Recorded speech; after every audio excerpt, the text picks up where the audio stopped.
level, my man. Oh yes, so run no get one was nana.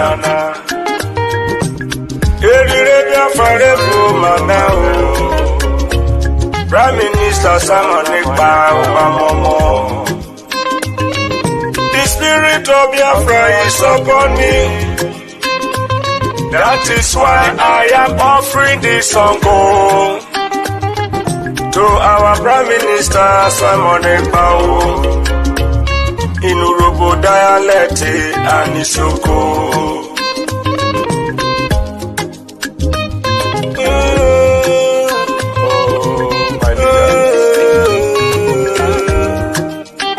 Nnamdi Kanu. Lucky star is sinking, sinking, Odogu, Ekpa. Amorotomo agbada gbururu. Amorotomo agbada gbururu. Excellency Simon Ekpa. Yeruwe yo witruwe salute. Go with the same the freedom you brought to do well for us. Urobi Soko with the same no. Amarutomo Agbada Guru. PM Simon John, you have done so much for us. I am shedding tears of joy. Your tide cannot be seen easily. I search around the whole world, the greatest freedom fighter. We, the Robo, we appreciate you, awesome.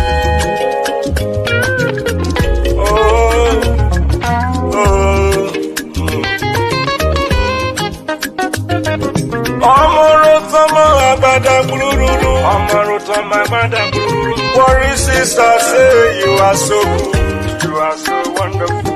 Clara Dimu say you are so good. Oh, Amarutomo Agbada. Helen Peter say you are so good. That is the truth. Patricia Robo say you are so good. Amarutomo Agbada. Soko with the Sedo.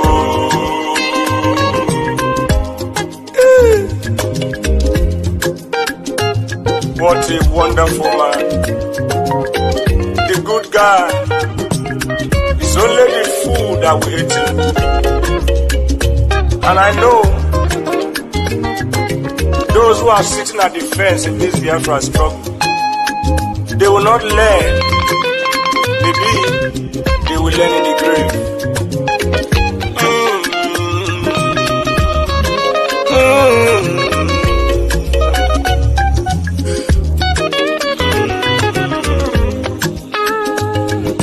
Urobi Soko with the Sedo.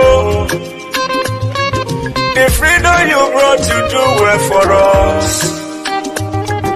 Worry sister say you are so good. Soko with the Sedo. Clara Dim say you are so good. Anna Wabada Guru. Amarutomo Agbada Guru. Amarutomo Agbada Guru. Urobi Soko with the Sedo. Urobi Soko we throw a salute. Even lucky star, it is Sedo. You do well, it is Sedo. Brgie said, you do well, we salute you, we throw a salute.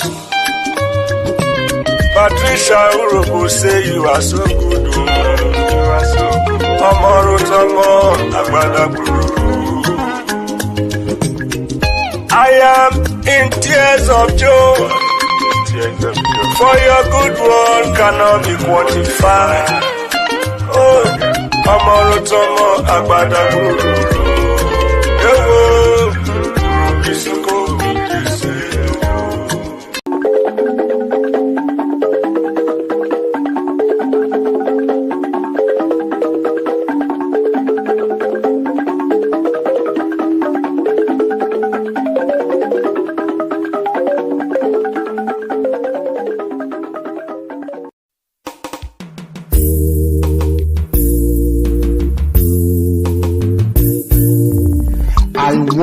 those of you who are hardcore, those who were chosen before you were born. There were some people who were chosen before they were born to agitate for Biafra restoration. This is the message for you. Those who from their mother's womb were born. You do this very well. You must be very, very strong. When the Moroku, Nijimwero Mekumu Biafra. When the Siputa, Makamwero Mekanyinaga. Biko Kulien, Ogeruo. Biko Kulien, Iye Jamalike, Ogeruo. Oh, when the Moroku, Makamwero Wangi. Oh, when the Muruchekwa, Makamwero Mekumu Biafra. Biko Kulien, Ogeruo. Biko Kulien, Iye Jamalike, Ogeruo. The spirit of Biafra, Biko Kulien, Ogeruo. When the Biafra Gideon, Biko Kulien, Ogeruo. Oh, Amadike no na donjon, Mugekweki Eremeyae. Odike, Mosike, Rurajovalike. Biko Kulien, Ogeruo.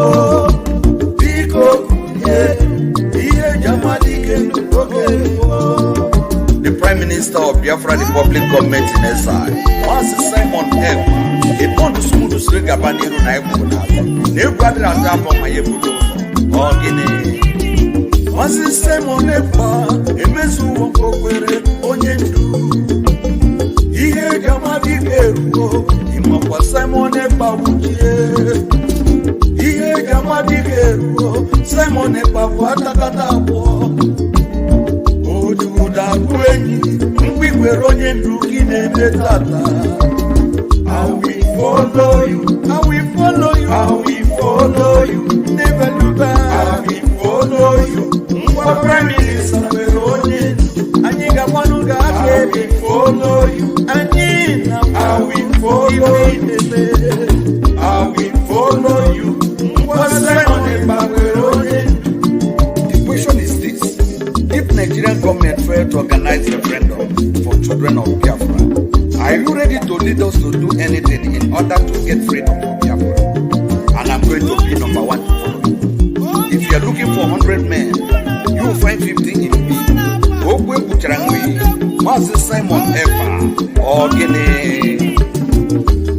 Master Simon Ekpa, Biko, GC, Kaka, Nobu, Atakata, Kaina, Ojuda, Uwe, Kwipolonyendu, Kine, Menata. I am 50 men, oh yes, and I said, I will follow you, I will follow you, I will follow you, never look back. I will follow you. Prime Minister Veronin, Aniga Wanuga, I will follow you. Anina, I will follow you. I will follow you. Simon Veronin.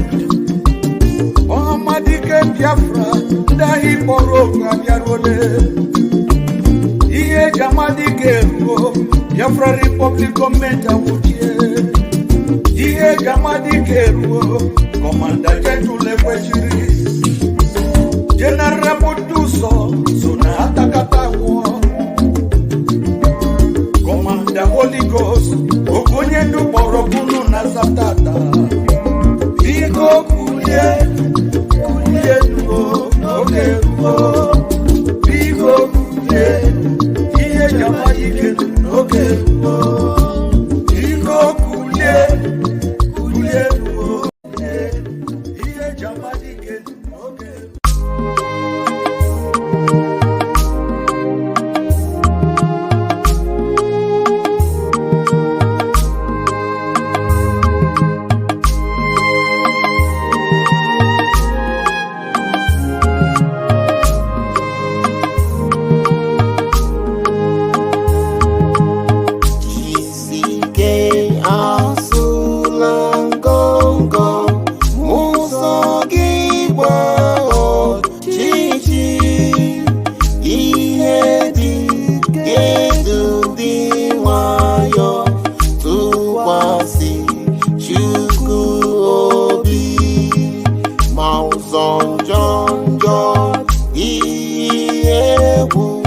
maka Biafra. Wero putara anyị onye ndu Simon Ekpa Witness me, I want to remain in the spirit because we must worship heaven. We answer your name, O Lord of hosts. Everything about us is designed to offer glory unto thee. We have atoned for our sins last year. This very year we have not only atoned for our sins, we have sealed, we have shed blood, they have shed our blood.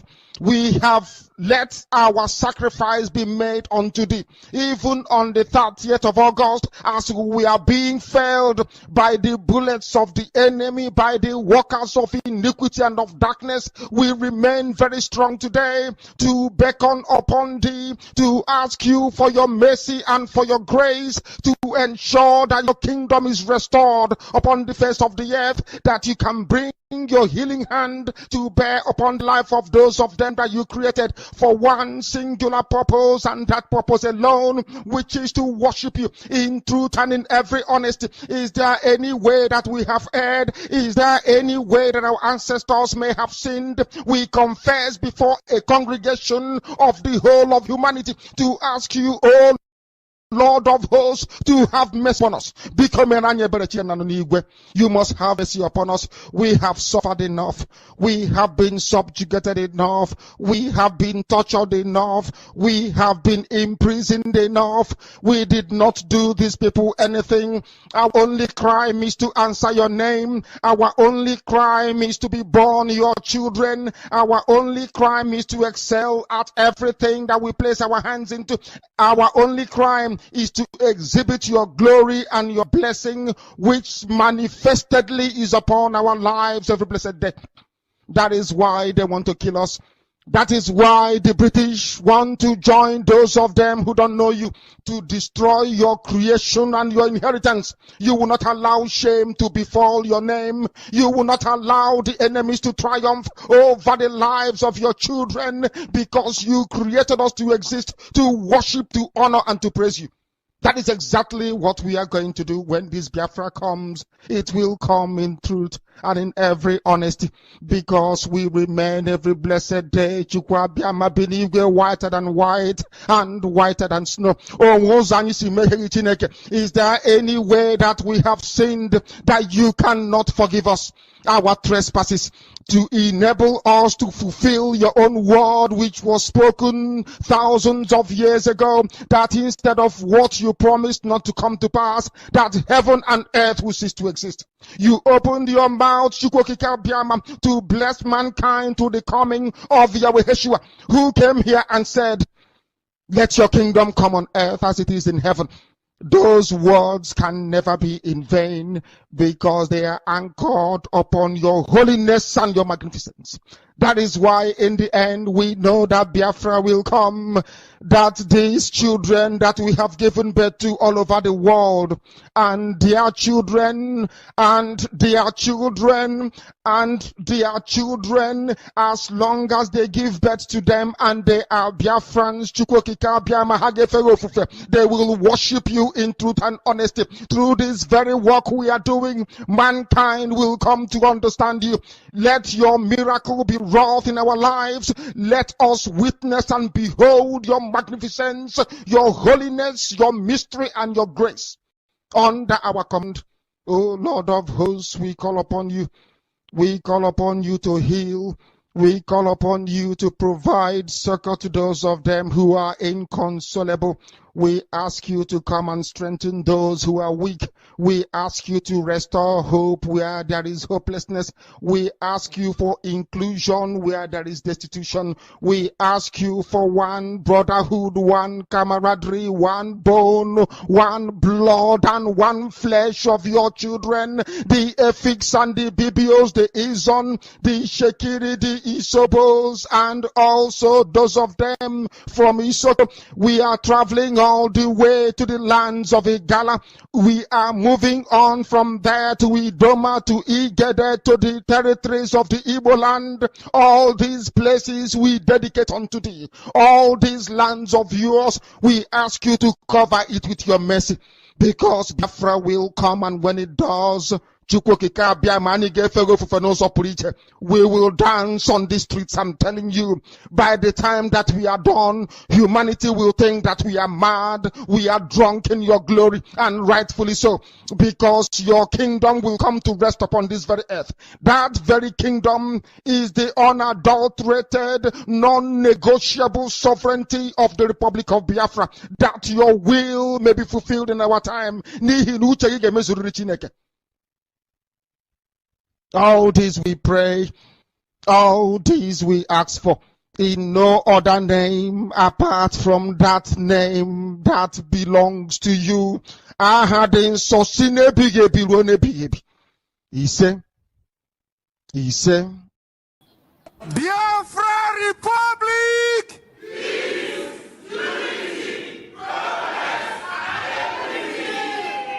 Biafra Republic!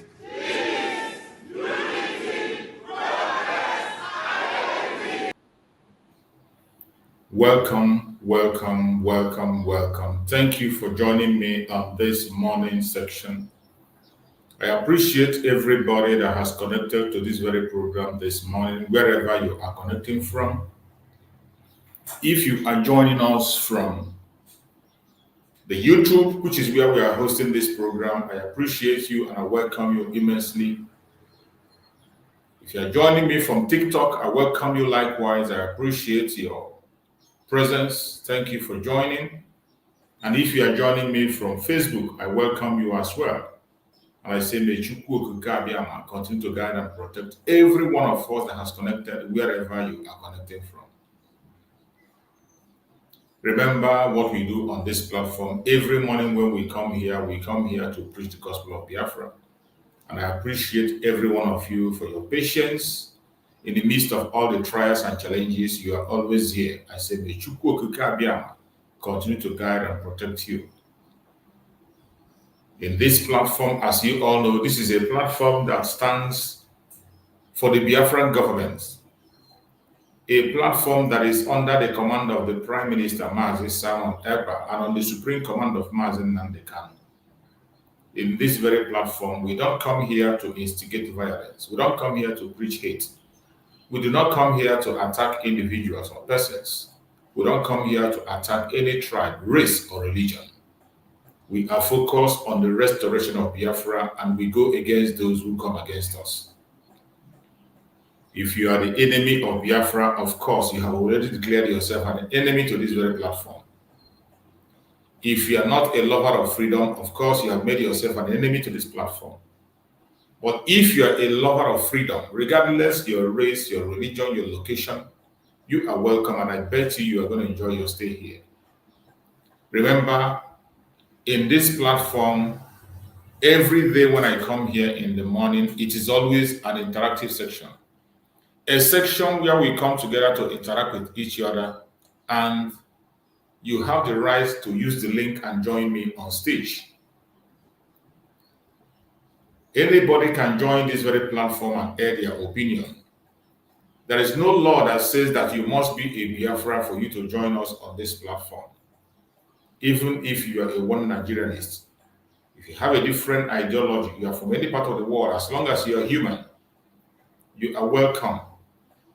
We are going to give you the opportunity to say your mind, ask your questions, make your contributions, say your prayers. That is what we do in this platform.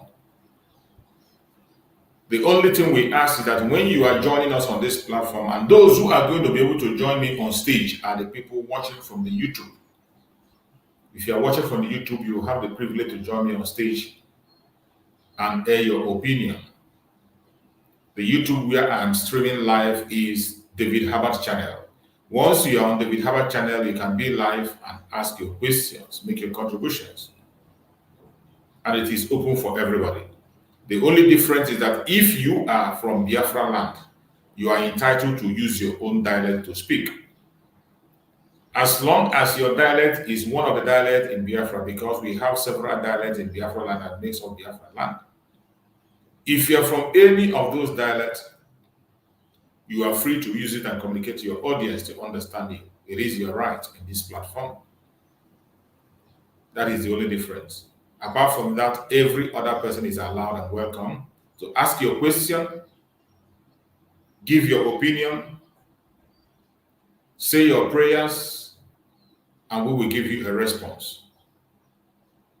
Secondly, when you are speaking on this platform, no matter whom you are, try as much as possible to keep your words civil. Make your point in a civil manner so that the whole world will understand you. So many people are watching us. The whole world is watching. Biafra cabinet members are watching. Our Prime Minister is watching us. So whatever word you want to use or any question you want to ask on your annoyances or grievances or your explanations, please do it in a civil manner so that we can be able to understand each other. It will not make you're not going to profit anything by wasting your time to speak and nobody understands you. The best form of communication is to make sure that the person you are talking to understands you and digests your word. That is why you must speak in a civil manner in this platform. We are not telling you to be politically correct. We are not telling you to change your topic. We are not telling you to buy into what we are saying. No. You are entitled to hold on to your opinion and speak in your own tone, show your annoyances and grievances, but at the same time, it must be done in a civil manner. That is all we ask. If you can do that, we are good to go. So before we proceed, I welcome those of you who are watching us from Facebook. I can see Frank Chukwuka on Facebook. I see my brother James Friday. I can see you there. Thank you for joining. I see Chinedu Wangpo. I thank you for joining, Chinedu. And so many others who I couldn't be able to mention their names. I welcome every one of you that is joining. Those who are connecting from TikTok also, I welcome every one of you and I appreciate you. And most importantly, those of them who are there on YouTube with me at all time, making sure that we hold this platform and make the program go forward. I appreciate all of you. I welcome my beloved sister, Linda TV Show. She is one of the media warriors on Biafra issue. So go to her platform if you're not following her, follow her up for you to get the information. I can see my beloved brother, Chukwuma Solomon, one of my speakers on this place. I see my sister, Diana Odumbia there, one of the strong followers of this platform. I welcome you, my beloved sister. Thank you so much for joining. And I can also see my beloved sister, Mary Telka, one of our strong speakers on this very platform. Whenever she comes up, it is always a bombshell. We love hearing her voice. You're welcome, my beloved sister, Mary. Chibuzo Okafo, thank you for joining us. Chibuzo Okafo, I welcome you. You are in your home. Thank you for joining. I see James Mosu. Thank you so much for joining, James Mosu. Thank you so much. And Esther Okwosa. Thank you so much for joining, Esther. You are always here. I appreciate you. Esther is one of our formidable person on this very place. I welcome you, Esther. Thank you so much for joining. I can see Joe Girl. Thank you so much for joining, Joe Girl. I appreciate you. You are in your home. Thank you for being part of us. Mwafo Onyekachi, thank you so much for joining. Mwafo Onyekachi Daniels, thank you so much for joining. Stephen Odebunam, thank you so much for joining. Stephen, I appreciate you. I appreciate everyone that has connected. Either I mentioned your name or I didn't mention your name. You are highly welcome and you are special wherever you are and you are watching us. Thank you for joining this platform. I appreciate you and I bet you you're staying with us in this program today is not going to be in vain. You are going to learn something and we are equally going to learn from you. So feel free to share your opinion on this platform. It is a discussion section. You must have to come up, click the link if you are watching from the YouTube and join me on stage. It will be amazing and I'll be glad to welcome you. If you are watching from other platforms, either on TikTok or on Facebook, you can write down your question. If you have any question, write down your question. As soon as I set my eyes on your question, I will definitely respond to you. My fellow Biafrans, I welcome everybody once again. I say good morning, good afternoon, good evening. Accept my greetings according to your time zone. We, the Biafran people, we are scattered all over the world. And wherever you are as a Biafran, you must know whom you are and identify yourself as a Biafran. Identify yourself with the liaison office in your own area. If there is a liaison office in your country, make sure you identify yourself with the liaison office. It is very, very important. If there is no liaison office in your country, make sure you identify with the Biafran government online and offline. Try as much as possible the way you can be able to reach out, follow our programs, join us, reach out. Even privately, we will direct you on what to do to make sure you are being carried along. That is one of the instructions that Nnamdi Kanu gave, that everybody must be carried along. We cannot leave anybody behind. And that is what we are doing today. That is why it is necessary we continue to come online. Our coming online is not only to come and talk. It's not only to come and talk. We are only coming online to make sure we carry everybody along, because there are some people who are still out there who are not following on.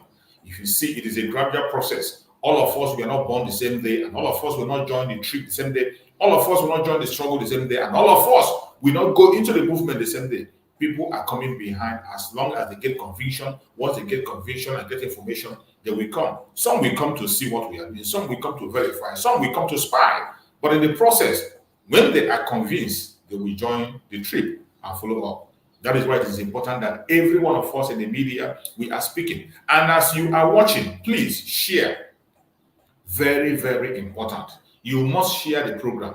You must like the program and share it. When you like and share, it is going to take us a very, very long way. That is why it is important. You must like the program and share. It is another responsibility you have as a Biafra. If you are part of us, that responsibility lies on you to help us to like and share so that other people can equally get the information. We can't keep it to ourselves. Don't be too economical with information. Our responsibility is make sure that everybody is carried along. There are some of us that started following from Nnamdi Kanu. Some of us started following from Simon Ekpa. And some are still on their way preparing to join. So if we keep silent, some of them are going to miss. That is why we have to come online to educate people. When you hear about our screen of Nnamdi Kanu, the disciple of Nnamdi Kanu today, who is holding the banner, Master Simon Ekpa, the Prime Minister of Biafra, Republic of Nigeria, and the Commander-in-Chief of the Armed Forces of Biafra, is following the same pattern. Whatever we are doing today is a foundation led by Master Nnamdi Kanu, a solid one, a solid foundation laid on the rock. That is why Master Nnamdi Kanu said that IPOB is indestructible. The IPOB he's talking about today has finally become a government. And today we are no longer speaking as a group, as an organization, we are speaking as a government. And the earlier you realize this, the better for you. If you're one of those who is still thinking that we are still in the era of an organization or in the era of a group, please change that mindset. That is not where we are. You are far, far behind. Obi is a boy, Obi is a boy. Obi has to grow.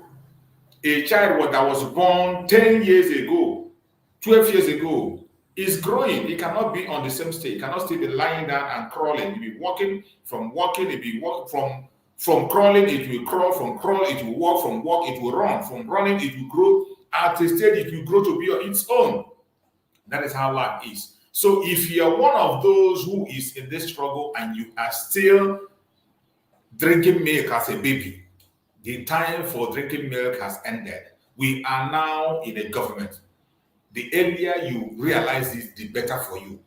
Continue to speak as somebody who is under a government, and the only place your loyalty should be on the government of the Biafra. The government of Biafra under the command of our Prime Minister, Mazi Simon Ekpa, who is very, very capable, very, very capable and worthy to do the job. He is very, very capable. It is not because he said so. It is not because I am saying so. You have that free will to go and make your own verification. Every single thing you hear from me, go and verify. Don't just take it the way I say it and you run away with it. Go and verify. That is why you have a smartphone in your hand. The smartphone is not only to make a call and watch videos. It is for you to make it easy for you to get information. As long as you have a smartphone, every information can come to your knee within a second. All you need to do is to type in the word and ask the question. The white men have made it very easy. Ask the question to Google and it will answer you. It will direct you where to get the answer. Even on the YouTube that we have, there are so many questions you ask and you get answers. But the problem is that some of us are lazy. Some of us, out of our own wickedness or our own envy, jealousy, will decide to close our eyes towards the real thing. But the truth will always fly. It does not matter how you try to cover the truth. You cannot cover the truth. Only the truth can stand the test of time. It just takes some little time. That is why I tell people, each time you hear the Prime Minister of Biafra, Republic of Nigeria, speak, just give it a little while. If you don't get the meaning of his word at that very time, give it a little while, you begin to understand what he's saying. You must not understand him when he made the statement at the first time, but give it a little while. Don't be too hasty in your judgment. So many people who are too hasty in judgment have failed. Many people that fail away from this struggle is because they are too hasty. So many of them, they fail out because they are too hasty. They were not able to calm down and digest information. That was why they fell out. When you see many groups that attacked our Prime Minister, it is because they are impatient. They were so impatient they cannot wait to digest information and allow that very word that was spoken to manifest. And at the end of the day, that's something they were crying to. Because we have not gotten there then, they were not patient to wait. And before you know it, they fall away from the side. At the same time, we will still get to that stage where they were pushing us to. Everything is step by step. You can't 1, 2, 3, 4, 5, 6. You can't jump from 1 and you can't 10. No, you follow it step by step. When you jump, if you run ahead, we are not going to follow you. We follow somebody who is following the step. And Mazi Simon Ekpa is taking everyone step by step. Whatever you hear from him, no matter how you hate him, no matter how you love him, just a little while, just wait patiently. You're going to get the real information. And I want you to understand, you that is a Biafran, any place you are, you do not choose a leader. You don't choose a leader because that leader is from your village. You don't choose a leader because that leader is your classmate. You don't choose a leader because he is handsome. You don't choose a leader because he's living abroad. You don't choose a leader because he has muscles. You don't choose a leader because he's very, very handsome. He's rich. No. You choose leader because they are qualified. You choose a leader because he or she is qualified. You might hate him, you might not love him, you might not like him, you might not even want to have anything to do, but as long as the person have the qualification to be a leader, you have no choice but to accept him. That is how to choose a leader. If you really want to make a headway. But if you are choosing your own kind of leader, oh, because this man is my fellow Igbo man, oh, because this man is from my state, this man is from my village, oh, because this man is living abroad, oh, because this guy is handsome, he has muscles, he's living abroad, he's rich. If that is your purpose and reason for choosing a leader, you will always fail. Choose people because they are qualified. And today, I can bet you that the Prime Minister of Biafra, Republic of Nigeria, there is nobody that is much more qualified in that position than he is. Nobody is more. I am not telling you that he is the most educated man in Biafra land. He is not. I'm not telling you that he's the strongest man in Biafra land. He is not. I'm not telling you that he's the richest in Biafra land. He's not. There are so many educated people. There are some Biafrans abroad who occupy very important position in the country where they are. It is not only myself. We have Biafrans who are in parliaments of the world in different countries. We have Biafrans across the world who are speaking to government, who are connected to tough government in the United States, in the UK, in Germany, who are in their parliament speaking. But how many of them have the balls to come out and speak on your behalf? How many of them are ready to sacrifice their position and come to speak for an ordinary man in the street? The position that our Prime Minister today occupies is something some of us are dreaming to have. And when you attend to that position, you will not allow anybody to bring his problem to come and dent your image. That is the problem we have with some of them today in Biafra land who are occupying different positions. We have people in all places of the world. In every organization of the world, you have a Biafran there that is supposed to be representing you. But some of them are protecting their image. Do you think that Okonjo Iweala didn't know that Biafrans have a problem? She knows. Do you think that OBS the president doesn't know that we have a problem? She knows. The one that came out to talk that time, Emeka Anyoko, that was serving has served in so many important offices. Do you think that he doesn't know that we have a problem? He knows. We have so many of them. There is a Biafran in Canada also, who is in their parliament, who was even putting a bill to celebrate Nigeria in Canada. A Biafran. Do you think that she doesn't know that we have a problem? She knows. But how many of them have the balls to forget about all those their personal interests and building of unnecessary image and pursue the cause of the unity of the Biafran, the collective interest of the whole Biafrans? How many of them? How many have the balls to pursue the collective interest of every Biafran? Among those who are pursuing the struggle today, it is only among people who are speaking out today that stands out. He stands out. He stands out and he is ready to put every single thing on the line. Committed to the core. And it is so sad that you still see some people today who come out and speak ill of him. Who come out and speak ill of him. But are you surprised? I am not surprised because it is of origin. It is of origin. So when you see people attacking Mazisa, don't be worried. The only thing you have to do is to be consistent, and when it comes to your table, speak the truth. Because those kind of people will be there. If they can, if Jesus Christ that we know, Jesus Christ is seen as a Messiah, among the 12 disciples has a Judas among them. And even when they took him to court, the judge came and said, Pilate said, this man has not done anything, my hand no dead here. Should we leave him? They say no. In case they didn't understand, he told them, these two people are criminals. This man is innocent. Should I leave this innocent man and kill the criminal? They said no. Instead, leave the criminal and kill the innocent man. Now you understand the heart of man. The heart of man is evil. But you and I, we are men. And we can change things. The answer now is that you, as a human being, when this judgment comes to your table, what do? When you hear people speaking against Master Simon Ekpa, talking about it, what do? Do you keep silent and allow that evil to continue? What is your contribution?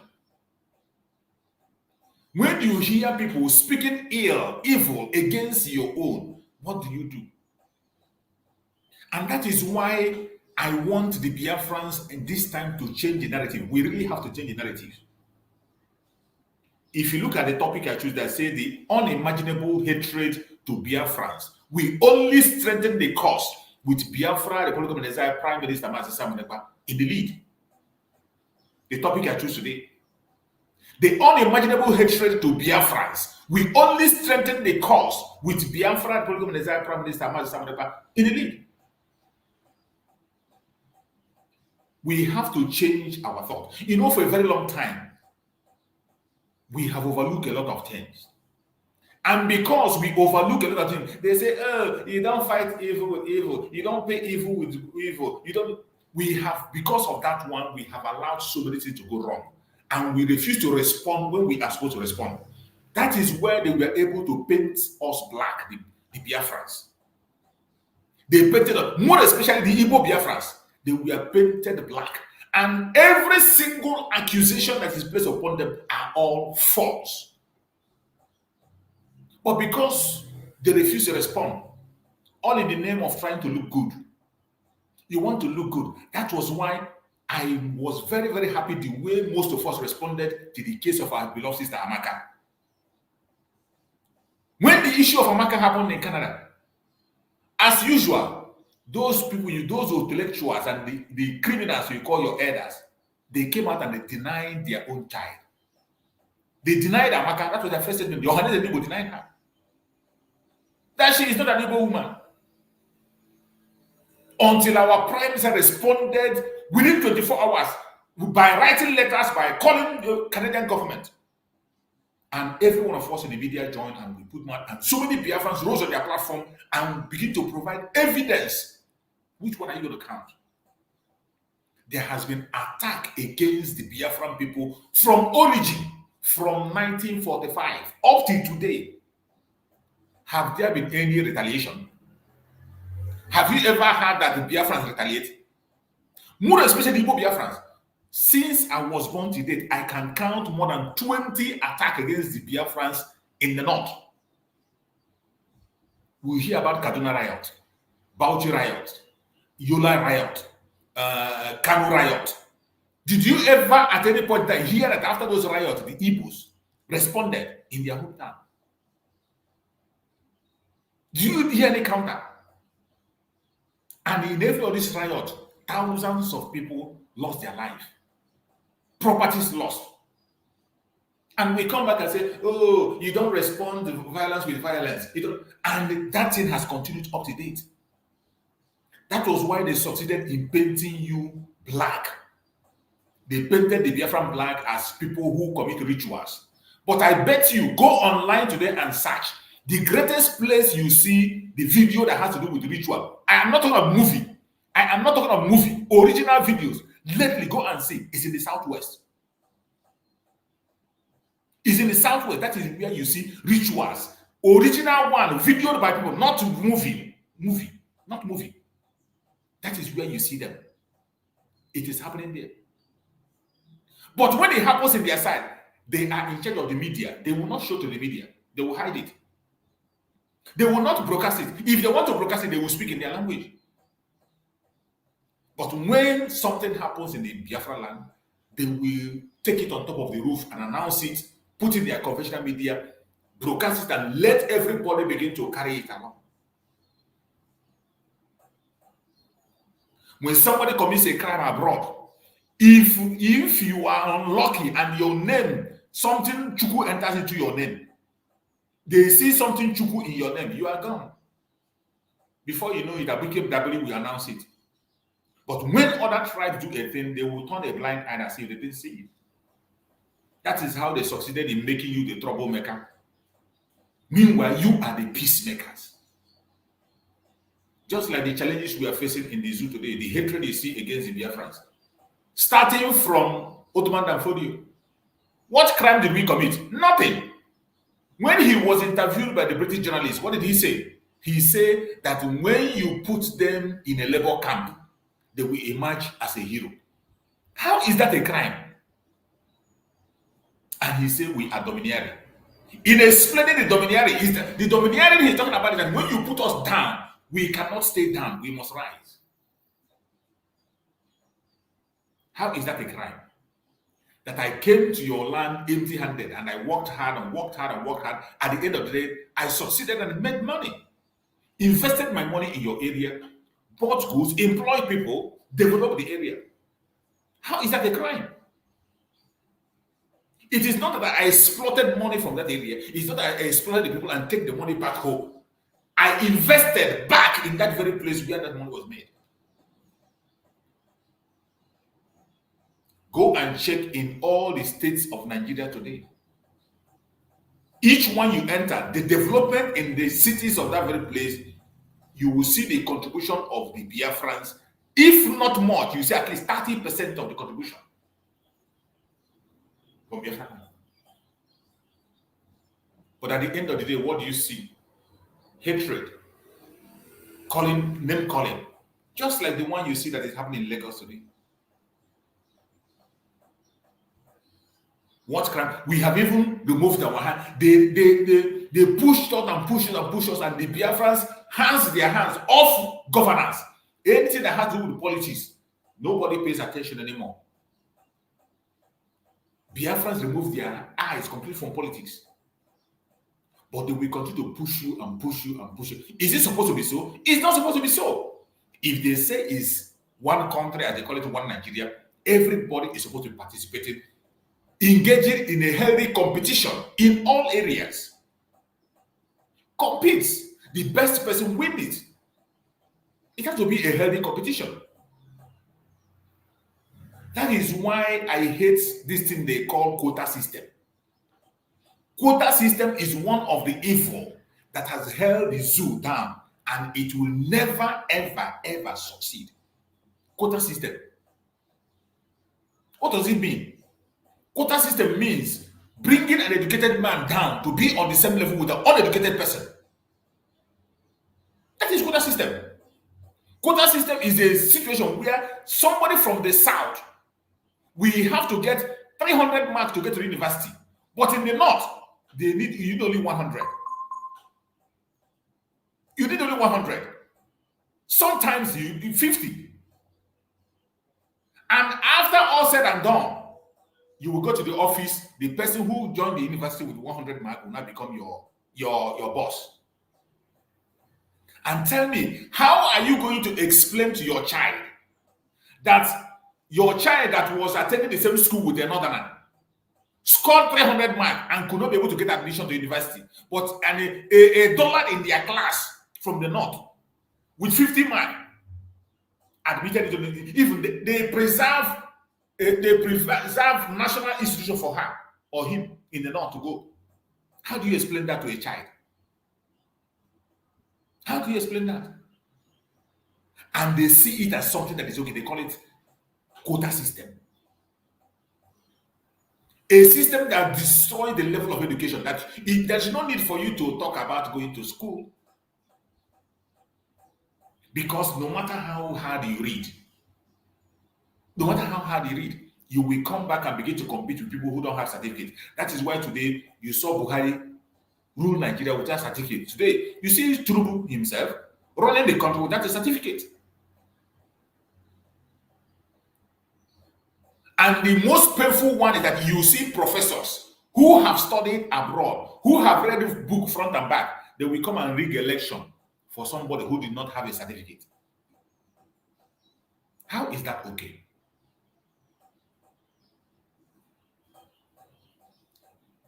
Some of these things are things before our own very eyes, but we turn a blind eye to it. And that is why sometimes when I'm scrolling through the TikTok or one of the social media, I will see people making argument. Oh, let us be there. Let's build Nigeria. We should be talking of how to make Nigeria work. Nigeria can work. Nigeria can work. And I will look them and laugh. Some of them, when I begin to watch them, anger will not even make me to continue watching. I'll just scroll out because they are not making any point. You will see a matured man that is up to 40 telling me Nigeria is going to work. If you want something to, at least there will be a benchmark, something you'll be looking to. You say, okay, because of this, from this time to this time, maybe there will be a change. There must be a benchmark. Just like you see our Prime Minister. Our Prime Minister came on board. In 2019, when he came on board, he said, within 5 years, there is no way he will fight for Biafra without Biafra coming. That he cannot fight for Biafra for 5 years with nothing to show. We are in the 5th year, and the declaration is ahead. And not just because he said it. For you to believe what he's saying now, you have to look at what he has been doing. Not just because he said, okay, from now to 5 years, I'm going to get Biafra, and he go back and sleep. No. If he had just said it and go back to sleep, we are not babies. Nobody's going to believe him. But he gave that 5 years, and check from that 5 years till now what he has been done. We are in the 5th year. Every single thing that will make you believe that Biafra, that will make you see Biafra, he has made it clear. He put everything in place. Today, Biafra has a government, a standing government recognized. We have liaison offices across the world. You have a lobbying group lobbying for Biafra. The Biafran army is there. The Biafra bank is functional. The Biafran map have been redefined. Self-referendum have been conducted. So he was not just telling you that Biafra will come and he just go back and say that, oh, Biafra will come. Oh, all hail Biafra. All hail Biafra. You go to bed and sleep. All hail Biafra. Tomorrow, contribute with nothing to show. It is not enough to speak the word. You go to action and do things. And I want to let every Biafran know, because our focus is mainly on the true Biafrans. That is where our focus is, the Biafrans. As for the Afonjas and the criminals, the IPOB Nigerian, who cares about them? They are going to face the consequence of their actions. All the Ifa Junas in Biafra land, our Prime Minister have already announced the internal Idoakanon have started. The internal Idoakanon have started. And if you are one of those who is standing against Biafra, sorry, no. If you want to survive, just leave Biafran territory. Go to the north. Just go to anywhere you want to go. But as long as you're in Biafran land and you're standing against, both those who are online, the internal Idoakanon have started. If it doesn't get to you in a day, it will get to you in a week. If it doesn't get to you in a week, it will get to you in a month. If it doesn't go to you in a month, it will go to you in a year. Is it going to get to you? Definitely. I think today is the 16th day of our lockdown. The 16th day of our lockdown is today. That lockdown is still ongoing. If you are in Biafra land watching me, if you haven't seen the fire on your area, don't say it has ended or no. It is turn by turn. Every area will be protected and visited. And remember, this is the very first time our Prime Minister is making it open that the Liberation Army will enforce lockdown. And I want to remind you, the lockdown is not against the Biafran people, because that is the propaganda they are pushing. They say, how can Prime Minister lock Biafrans down for 1 month? It is not lockdown for Biafra. It is lockdown of Nigeria institution in Biafran territory. That is what it is. Every institution of Nigeria in Biafran territory, whether bank, whether police barrack, army barrack, all those their barracks, locked down completely for 30 good days. After the 30 days, we enter 60 days. After 60 days, enter 90 days. After 90 days, 120 days. And it will continue until the declaration of the restoration of the independent state of Biafra, 2nd of December. Then, the gate of hell will be open for them. Wherever you are watching this program from, I want you to know that nothing is going to stop our freedom. No matter the propaganda you see, don't look back. Propaganda will increase. You never see anything. propaganda will still increase. But if you know what you want, as long as it is something that has to do with our freedom, your focus should be your freedom. It is Biafra first. Any propaganda that is standing against somebody working for the success of Biafra, don't pay attention. Ignore it and walk. I pray that Chukwu will guide us and strengthen us. My beloved brother Ifani and my brother Chukwuma, thank you so much for joining me. I'm sorry I've taken much time before opening up. So my beloved brother Ifani, go ahead and give your submission on today's program before our brother Chukwuma will now come in. Wow. Thank you, Jesus. Good morning, my brother Chooks, survivor. You're welcome, my brother. You're welcome. I welcome my brother Chukwuma Obinna. Kekimene, you're welcome. I salute you. My brother, you have said it all. It's only Uchinti. Somebody who know the hear. Now, ain't good just to look more for what is happening now. I was so happy this morning when I saw the water they gave them at Anambra State. Police station raised down from the A to Z. The police station was raised down. So BLA is at work. We are no more, as the Prime Minister said, as he they talk, he they show. He's no more hiding it from anybody. He's telling the world that whatever that is happening, he go show. Say zoo country, they know they show their own. But our own, we have the blueprint. We go show the world to see, say it happen, so that they will know that we are angry. One thing, my brother, Bible said that is time for everything. Yes. We the Igbos, we are born with that gene of make we just look them, make we just manage, but we have overstayed. The scripture has overstayed on our head that now is the time. The Bible said there is time for love and there is time for hate. Absolutely. To me, as you see me, I did watch. I'm not afraid. They know they die 2 times. A dead man who don't die before, know they die second one. I told them that a leader is somebody who knows the road. And a leader is somebody who values other people's life more than his own. And I saw it in the life of our leader, Nnamdi Kanu. Absolutely. And also I saw it in our Prime Minister, Ekpa. These are people that they have no respect and regard for their life again. The same sample Jesus gave us. He threw away his own life and cared for others. And that is why some of us decided to make sure that the issue of Biafra, come sun, come rain, carry gun put on our neck. Now Biafra we day. If you like, kill us. But thank God, nobody will kill us. We must live to see Biafra. We are handing Biafra over to our children. Our children reap the dividends of this fight we are fighting today. So what am I saying?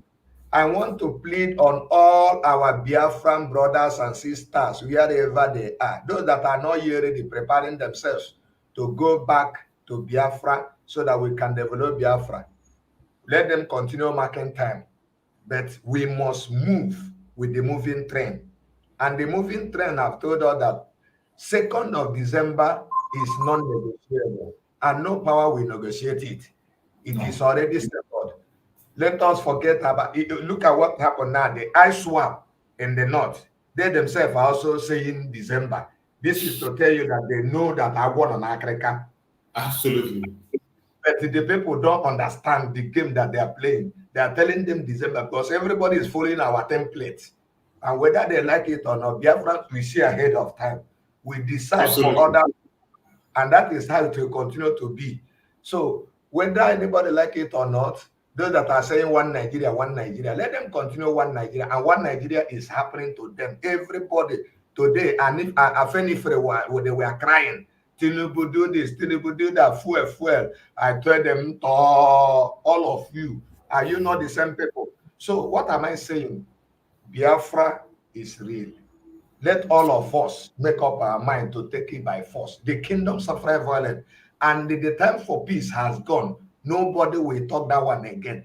This time is they never. Ahmadike have told us some secrets. Now let it start. Now fuel and the empty bottle can become something. So we are not worried. We know what to do. So all this one they are doing. So we are waiting. We are waiting. We are not afraid. To die is gain, but to live, we live to enjoy Biafra. So, my brother, I appreciate God for what you people are doing. And I've made up my mind, decided that every morning I will wait to see if you'll be online. At least let us be here to support you, to give you that encouragement, because you Thank have you been so much. consistent and you will remain consistent. One day, one time, a time will come. You will see. We are going to see one-on-one, not just online. Of course, absolutely. As Biafra is our land. We are going, the time of celebration. We are going to that time. All of us, when we see Nnamdi Kanu, when we see Anwana Baby Yala Poli, we raise the flag together. Yes, so we will say yes. Thank God for the victory He has given us. But then, my brother Chukwumobi, all of us, they will not know that we came from a place. They will Absolutely. not know that we came from a land that is rising from the sun, that no power can darken. It's a light that can never be darkened. Wickedness of the Jew country cannot darken it.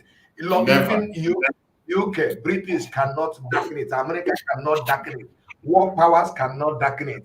We are that generation that has come to take life. My brother, God bless you. Let's keep going. We'll still talk more. Let's just keep watching. Let's give my brother. Thank you so much, my brother, for that submission. I appreciate you. Thank you so much for that wonderful submission. My brother Chukuma, the ball is on your court. Go ahead and speak. Okay, yes, my brother. Good morning from my side, location here. Honestly, my brother Ifani, who always guide you and your family, who always give you strength to come in time like this to air your view and encourage our brothers and sisters. The people come up here and continue to strengthen you and guide you more and more. We shall see Biafra together.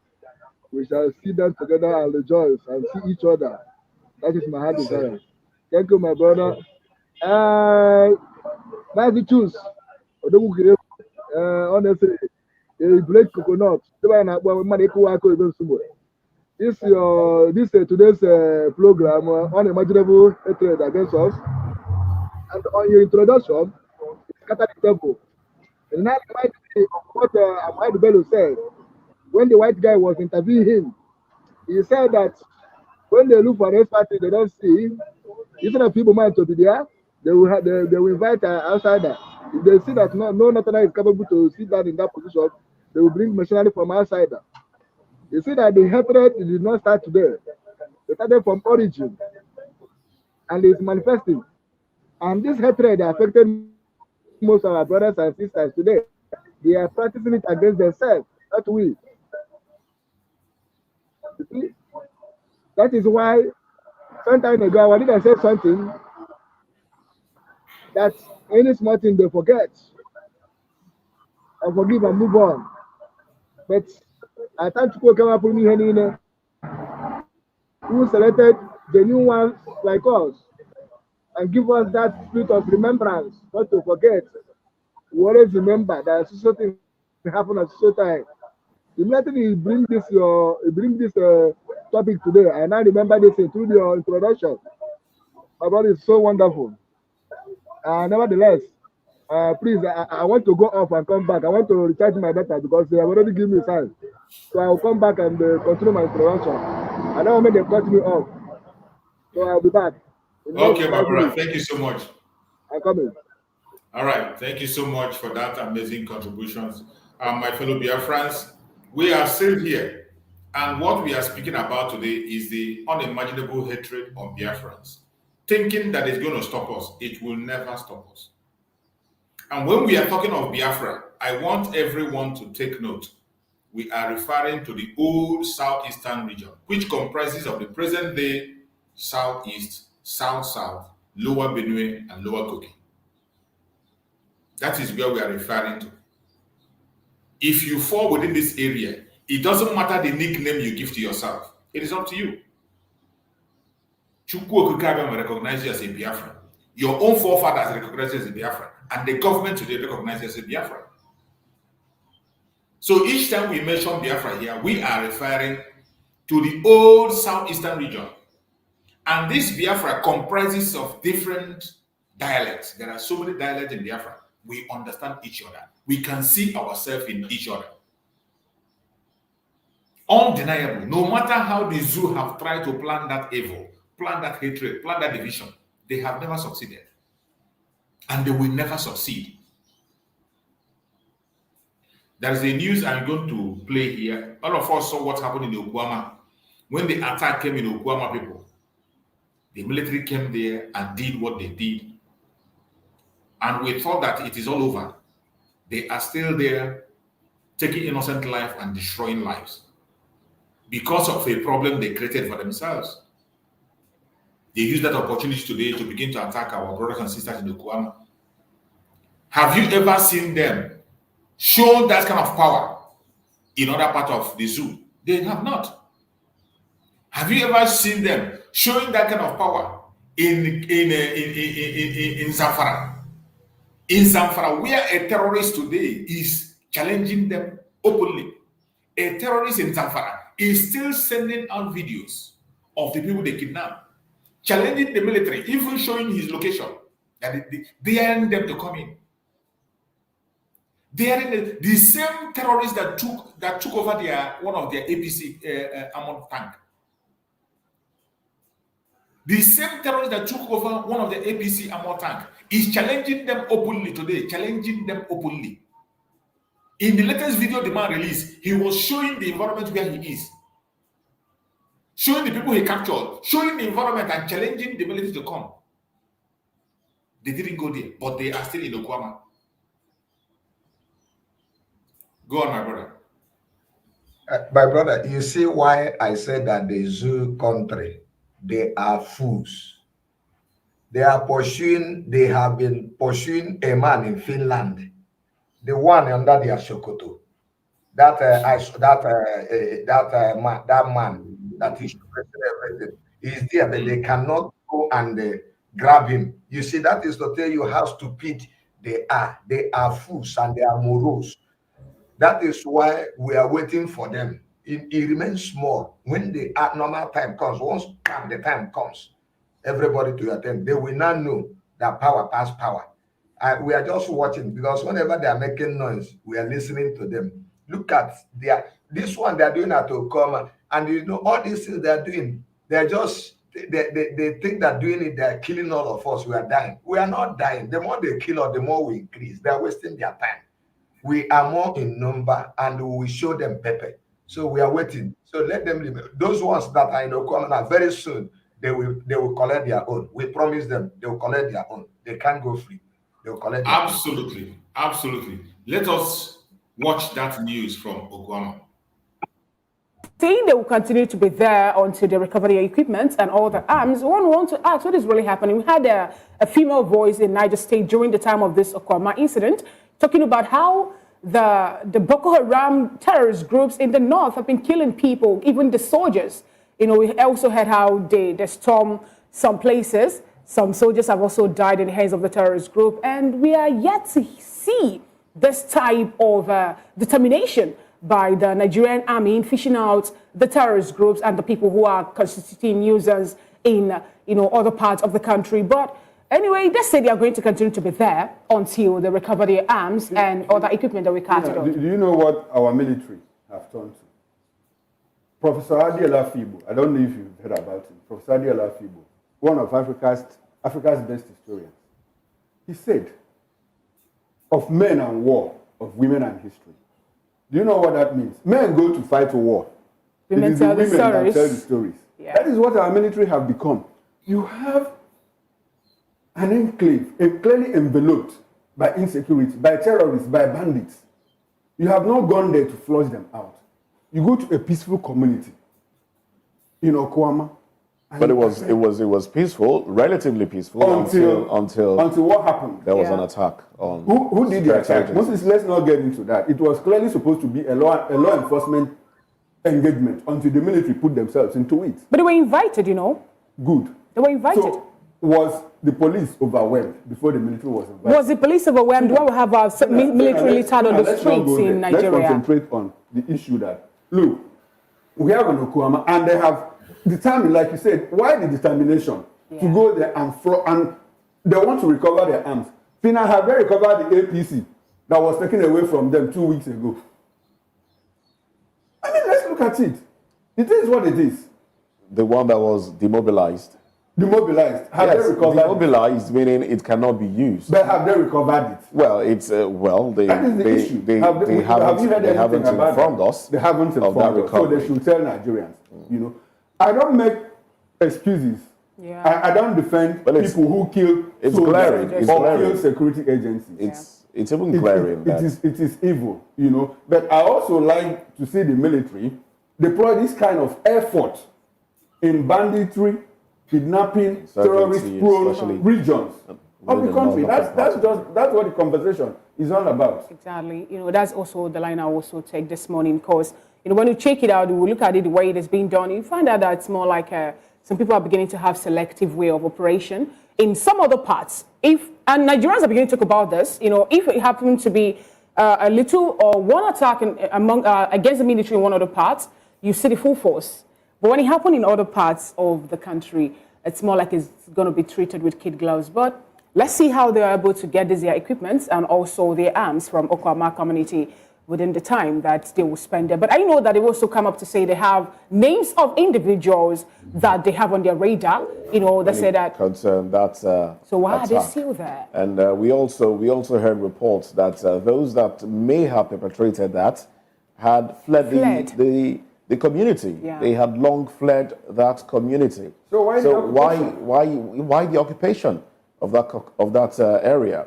I think a lot more should be done. And rightly, like Chukuma did say, we should see efforts like this get towards areas where we have banditry attacks, kidnappings, Boko Haram, areas that are prone to such attacks should see, you know, such enforcement, such release of law enforcement agents to curtail their activities as against, you know, what. Now, this feels like killing a fly with a sledgehammer. It's really unfortunate, but we do hope that they recover the said arms that are missing. Oh well, let's get into major conversation. You have just had the discussion they are making there. That the military are going back to Okuama. They say they want to go and recover their equipment. They are still holding Okuama ransom. And it is because Okuama is in Biafra land. These people that say they are going to Okuama to recover their APC have been seized by terrorists. They could not be able to recover it. And the problem in Okuama, ask me what is the problem. They were the same people that created the problem. It is two military groups who are sponsoring oil bunkering in Okuama. The two groups who were sponsoring oil bunkering, they were the ones that raised the fight. They fought themselves and they killed themselves. And they turned back and begin to fight against the innocent citizens in that area. Every attack on Okuama is targeted at the resources of that very place. It is because of resources. That's what they are fighting. Why are they not taking the same energy to Borno State? Why are they not taking the same energy to Zamfara? Where a terrorist is threatening them. A terrorist have seized their ammo tank, their APC tank. They couldn't recover it. And we have not seen them raise hell. Even the terrorist made a recent video where he was filming the place he is. He was showing them, look at my home, look at my home. Did you see any statement? Did you see any outrage? But when it is in Biafra land, they will come and begin to flex their muscles. It is because of hatred. They don't want us and we don't want them. No. We no longer want to have anything to do with them. You hate us and we don't like you. We don't like you. You don't like us. We don't like you. What is bad about it? The cup you feed with us is the same cup we are going to use to feed you. It is not like before when you say you slap us on this side, we give you this side to slap. We say, oh, so that people, everybody, we don't want to answer violence with violence. We don't want to answer. That time has passed. Any cup you use to serve us food, we will take the same cup and serve you. That is how it is today. Everything you are seeing is because of hatred. Inbuilt hatred, foundational hatred that is being institutionalized by the government of Nigeria itself against Biafra. And when you see all those things, somebody will come and telling me to come and talk about one Nigeria. Are you insane? Since 1945 till date, if not the grace of Chukwu Okike Abiyama, no human being with no ethnic group will survive such kind of genocide. From 1945 to now, check how many years. We will never give up. Their hatred will make us stronger. It will never make us to be weak. You're welcome back, my brother Chukwuma. Go on and speak up. My brother Chukwuma, are you there? Okay, thank you, my brother. Thank you. I hope my voice is coming out loud and clear. Yeah, we can hear you. Yes. Can you hear me? I can hear you. Go on. No problem. Honestly, like what I was saying from the beginning before I went off on the air. See, my brother, you see that the hatred is what makes our sister Amaka to react very aggressively in Canada. And Nigeria government thought that it's business as usual. Let us go and bring it down. Let us go and bring it down. Let us talk. And the people have now turned back against them. Just like as you say, that same cup will take divorce, will use that cup and give you. The people have now turned back against them. Now, this video now, I want this video to be cut out and sent to the Canadian government so that they will see the reason why our sister Amaka reacted. I want this video. This thing that happened at Okowa community in Biafra land, they cut out and sent to Canadian government so that they will see what we are passing through. They will see the kind of treatment we are getting from the terrorists. They will see from the kind of treatment and inhuman treatment British government, because Nigeria terrorists are combined together, giving to Biafra, the indigenous people. Imagine going to a community to sack them. Whereas these people will go to North and use their military equipment and supply arms to the terrorists in name of one useless excuse of another. Now look at what the journalists are saying over there.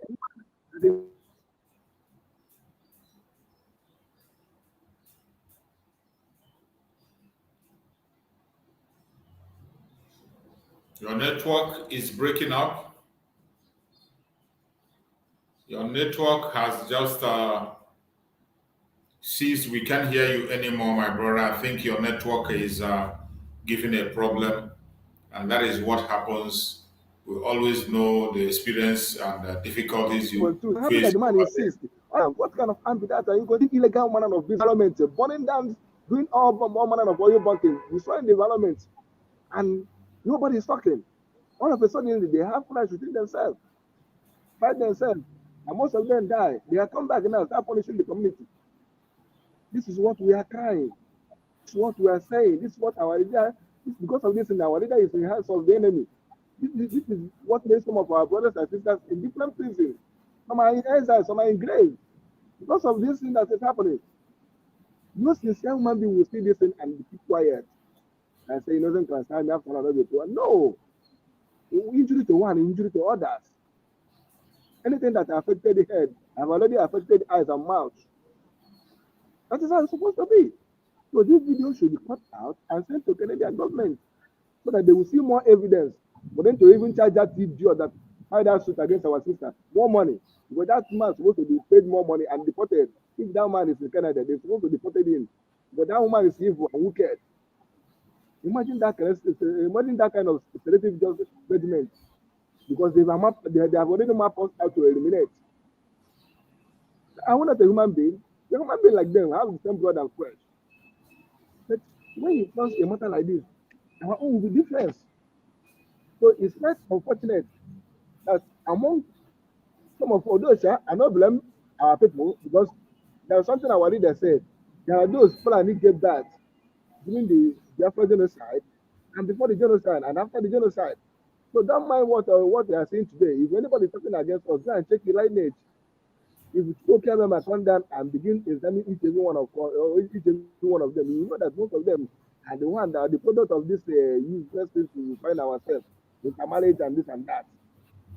Some of our sisters will sneak out and go and meet all these hypocrites they polish you. They will pregnant them, they will give birth, and they will nurture them in our land here. They will know how to speak and answer our name. But in origin, in terms of origin, the blood that gave birth to him is a foreigner. They will see him behaving like his father. They will say he's an evil man or a Biafra man. This is what we are passing through. And our leader says something that I'm happy. That thing to be done.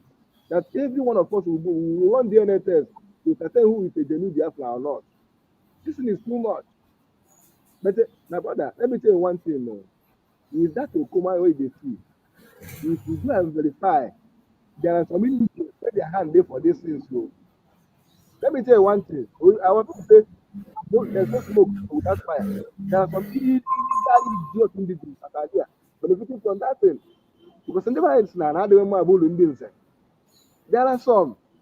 I'm telling you, you can't rule that out. You can't rule this thing out. There are some people. Because I can't see in a situation whereby, let's assume the whole community, they are not aware and they are not involved in this kind of thing that is happening. They can't form one thing or the other to defend themselves. They can't form one thing or the other to defend themselves. These people that are coming to kill them are human beings like them. You can't just put your hand. Somebody will come down to your place. All of us will die. I will say to what is called a suicide mission. I will allow them to enter, just like a bag and ambush. I will allow them to enter. When they enter, open and all of us go down. Nobody will near thee again. Nobody will escape out. Then when the whole world is here and they say, what? But if once they can't commit that atrocity finish, they will go back on their safe road, drink and happy. The next one again, you see them come again. Because they like say these people are useless. It is time for them to sit up. It is time for them to sit up. Iron to iron. Blood to blood. Because where we find ourselves in the midst of terrorists.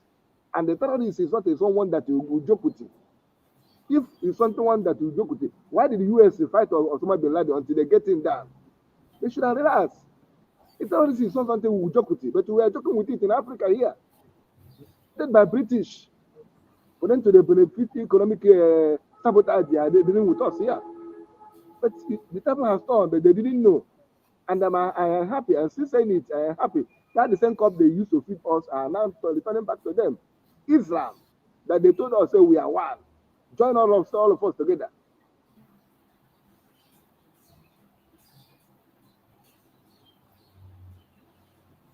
The unity.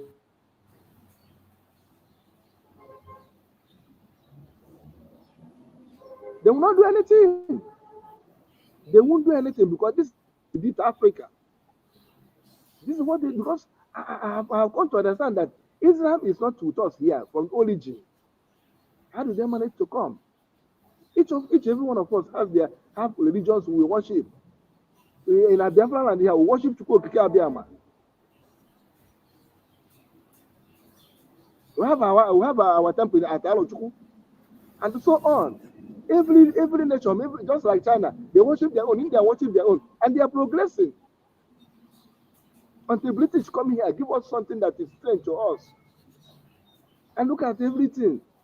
They say they're Christian, but our forefathers are Christian already before the white man came here, and they are the first Democrats on this planet. Why? How manage? Why? This is so get us so quickly like this. It's very bad. Look at my brothers and sisters in their community. They are dying. I said this video should be caught and sent to the Canadian government so that they will see the reason why, what make our sister to react. So that suit they find against that idiot, they will increase that amount because that money to me is too small. I want to put it in a way the woman cannot be able to pay so that you go jail and see how our people are suffering. Our leader is in the hands of the enemy. What offense did he commit? And but they have already released all these terrorists in name of justice.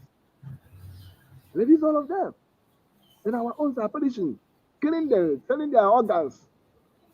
And nobody's talking, even not the only Biafra government in exile. What is happening? Who do we offend?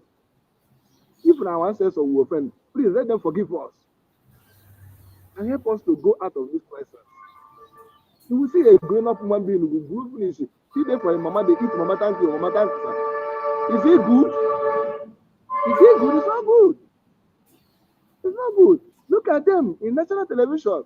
The man was saying the truth and they are shying away from the truth. When a particular religion, they treat it special. When it comes to that side, they treat it violence. And that's what is happening. Tunubu wife said something in 2022 and 23 against our brothers and sisters in Lagos. Did anybody arrested him? What of Oba of Lagos? They said that any woman that votes APC, you should throw him into lagoon. What of MBC Oluwa or waiting in the column? And many more to say. Did anybody arrested them? Our people relax. They shy away from them. They shy away from their own when their own is suffering. Look at Mboso Kungujuwale, just like as he said. Does he mean that he doesn't know that his brothers and sisters are dying? Does he know that his own village have been decimated by the enemy? He was busy there answering World Bank this and that. Want to maintain his image. What a useless image is that. I was ashamed on what this Chief Emeka Anyoku said. That man, I regarded him before, but when I hear that nonsense for him, I was ashamed. Just like this, the former governor of Anambra State, he of Ibuku, he got of Ibuku. This is the people that I was thinking said they are human beings, not knowing that they are useless. You see your people going down, you see your people being suffered in many things or the other, and you didn't use that to office to speak. Hi! On the Sunday, they will carry Bible, go church, pray the tithe, and your brother, your brother next to your house is dying in house of enemy for no reason. You just to maintain your image. Then tomorrow, if we come to his son, I will defend her. Oh, that's our leader have said it and our PM have said it. I have no choice and to follow them. Otherwise, be on your own. No. If it is your own turn to drink as you go. Just like as it happened to Locha Sokola, he suffered it alone. When he was busy, cascating and dreaming with his brothers and sisters. When his own turn come, I think he called Jesus. Did Jesus answer him? The answer is no. Until they broke down his house and carry him go out. These people should learn from them. They should learn from the people that work with them. After all, our leader have warned them, told them that when you serve the zoo finish, they come back disgrace. Have they not done it?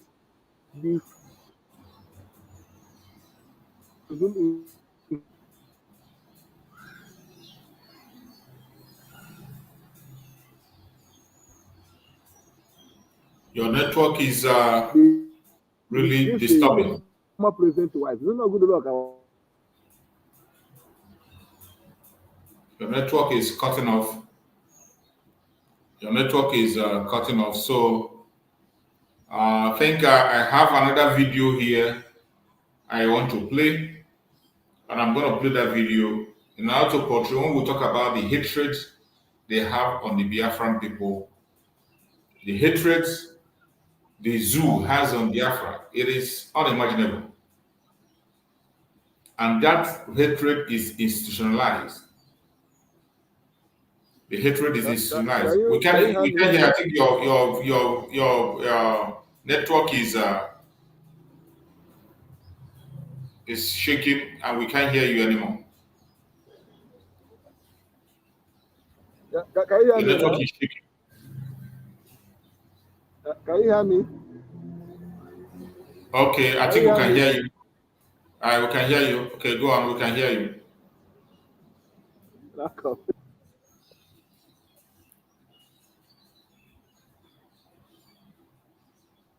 I think your network is shaking. You come back disgrace. Now look at the design of Madeke. Do you know the kind of battle this will fight? Take him there. I don't know whether his case is over. I don't know.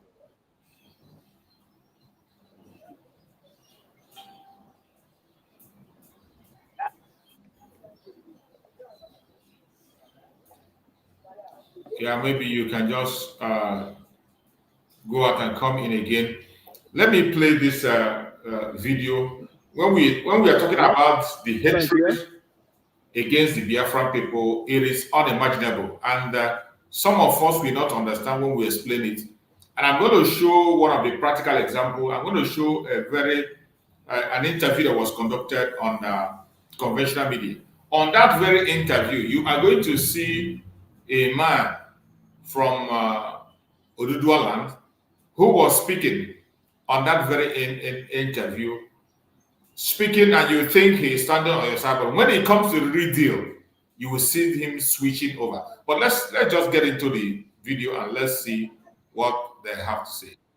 Because I know of the fact that we had a former commissioner of works in Lagos State, Raoul Aborebo-Shola, who later became the governor of Osun State. We have Bamidele Obeyemi, who is now the leader of the National Assembly, who served as commissioner. Just to understand, because a couple of people out there don't understand these things. The Ibile, you say, are the 5 divisions in Lagos. Can somebody from Ogun State come and become a member of the Ibile? Against what we are saying. But what we are saying is that Nigeria must be united. I was looking at the GDP of Lagos. When you hear him speak, you would think he's speaking genuinely. But I bet you that when you continue to watch this program, at a stage, you will begin to see the real color of the man speaking. This is how they roll. The hatred against the Biafran people is unimaginable. Anytime you see them speaking positive, it is for their own interest. Anytime you see somebody telling you, oh, come, let us make this Nigeria a better Nigeria, let's make it is for their own benefit. All they are saying is that you should continue to accept subjugation, that you should continue to accept slavery, that you should continue to make a sacrifice for their own benefit. It is not for your own benefit. I want every Biafran to know that whenever you see anybody calling you, oh, come, let's make this zoo a better place. Come, let us work together. Come, let us win. Oh, Nigeria is for all of us. It is not true. That word is hidden in a very cunning, evil agenda. That is why we have looked into it deeply. Our Supreme Advisor looked into it deeply. Our Prime Minister looked into it deeply, and we have seen that anytime you hear a call of unity in the zoo, it is hidden in lies. It is hidden in evil. It is hidden in so many atrocities. You must not believe these people when they speak. Let us watch and hear what this man has to say. And who is not a Lagosian? And for them saying that they are not having any problem about whether somebody is Yoruba or Igbo, but they're only having problem with the fact that some Yorubas are claiming Lagosians. So for such statement, which is further looking towards dividing the country more. Because for me, I'm a nationalist. I believe in the unity of Nigeria, and I do not entertain such a divisive statement from any group.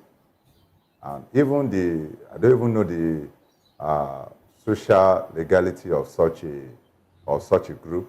Are they speaking for any royal family in Lagos, or are they speaking for the deity of Lagos, or are they speaking for the culture of Lagos? What is their motive? For every man that speaks in Nigeria, especially to the press, there's always a motive. And who is sponsoring them?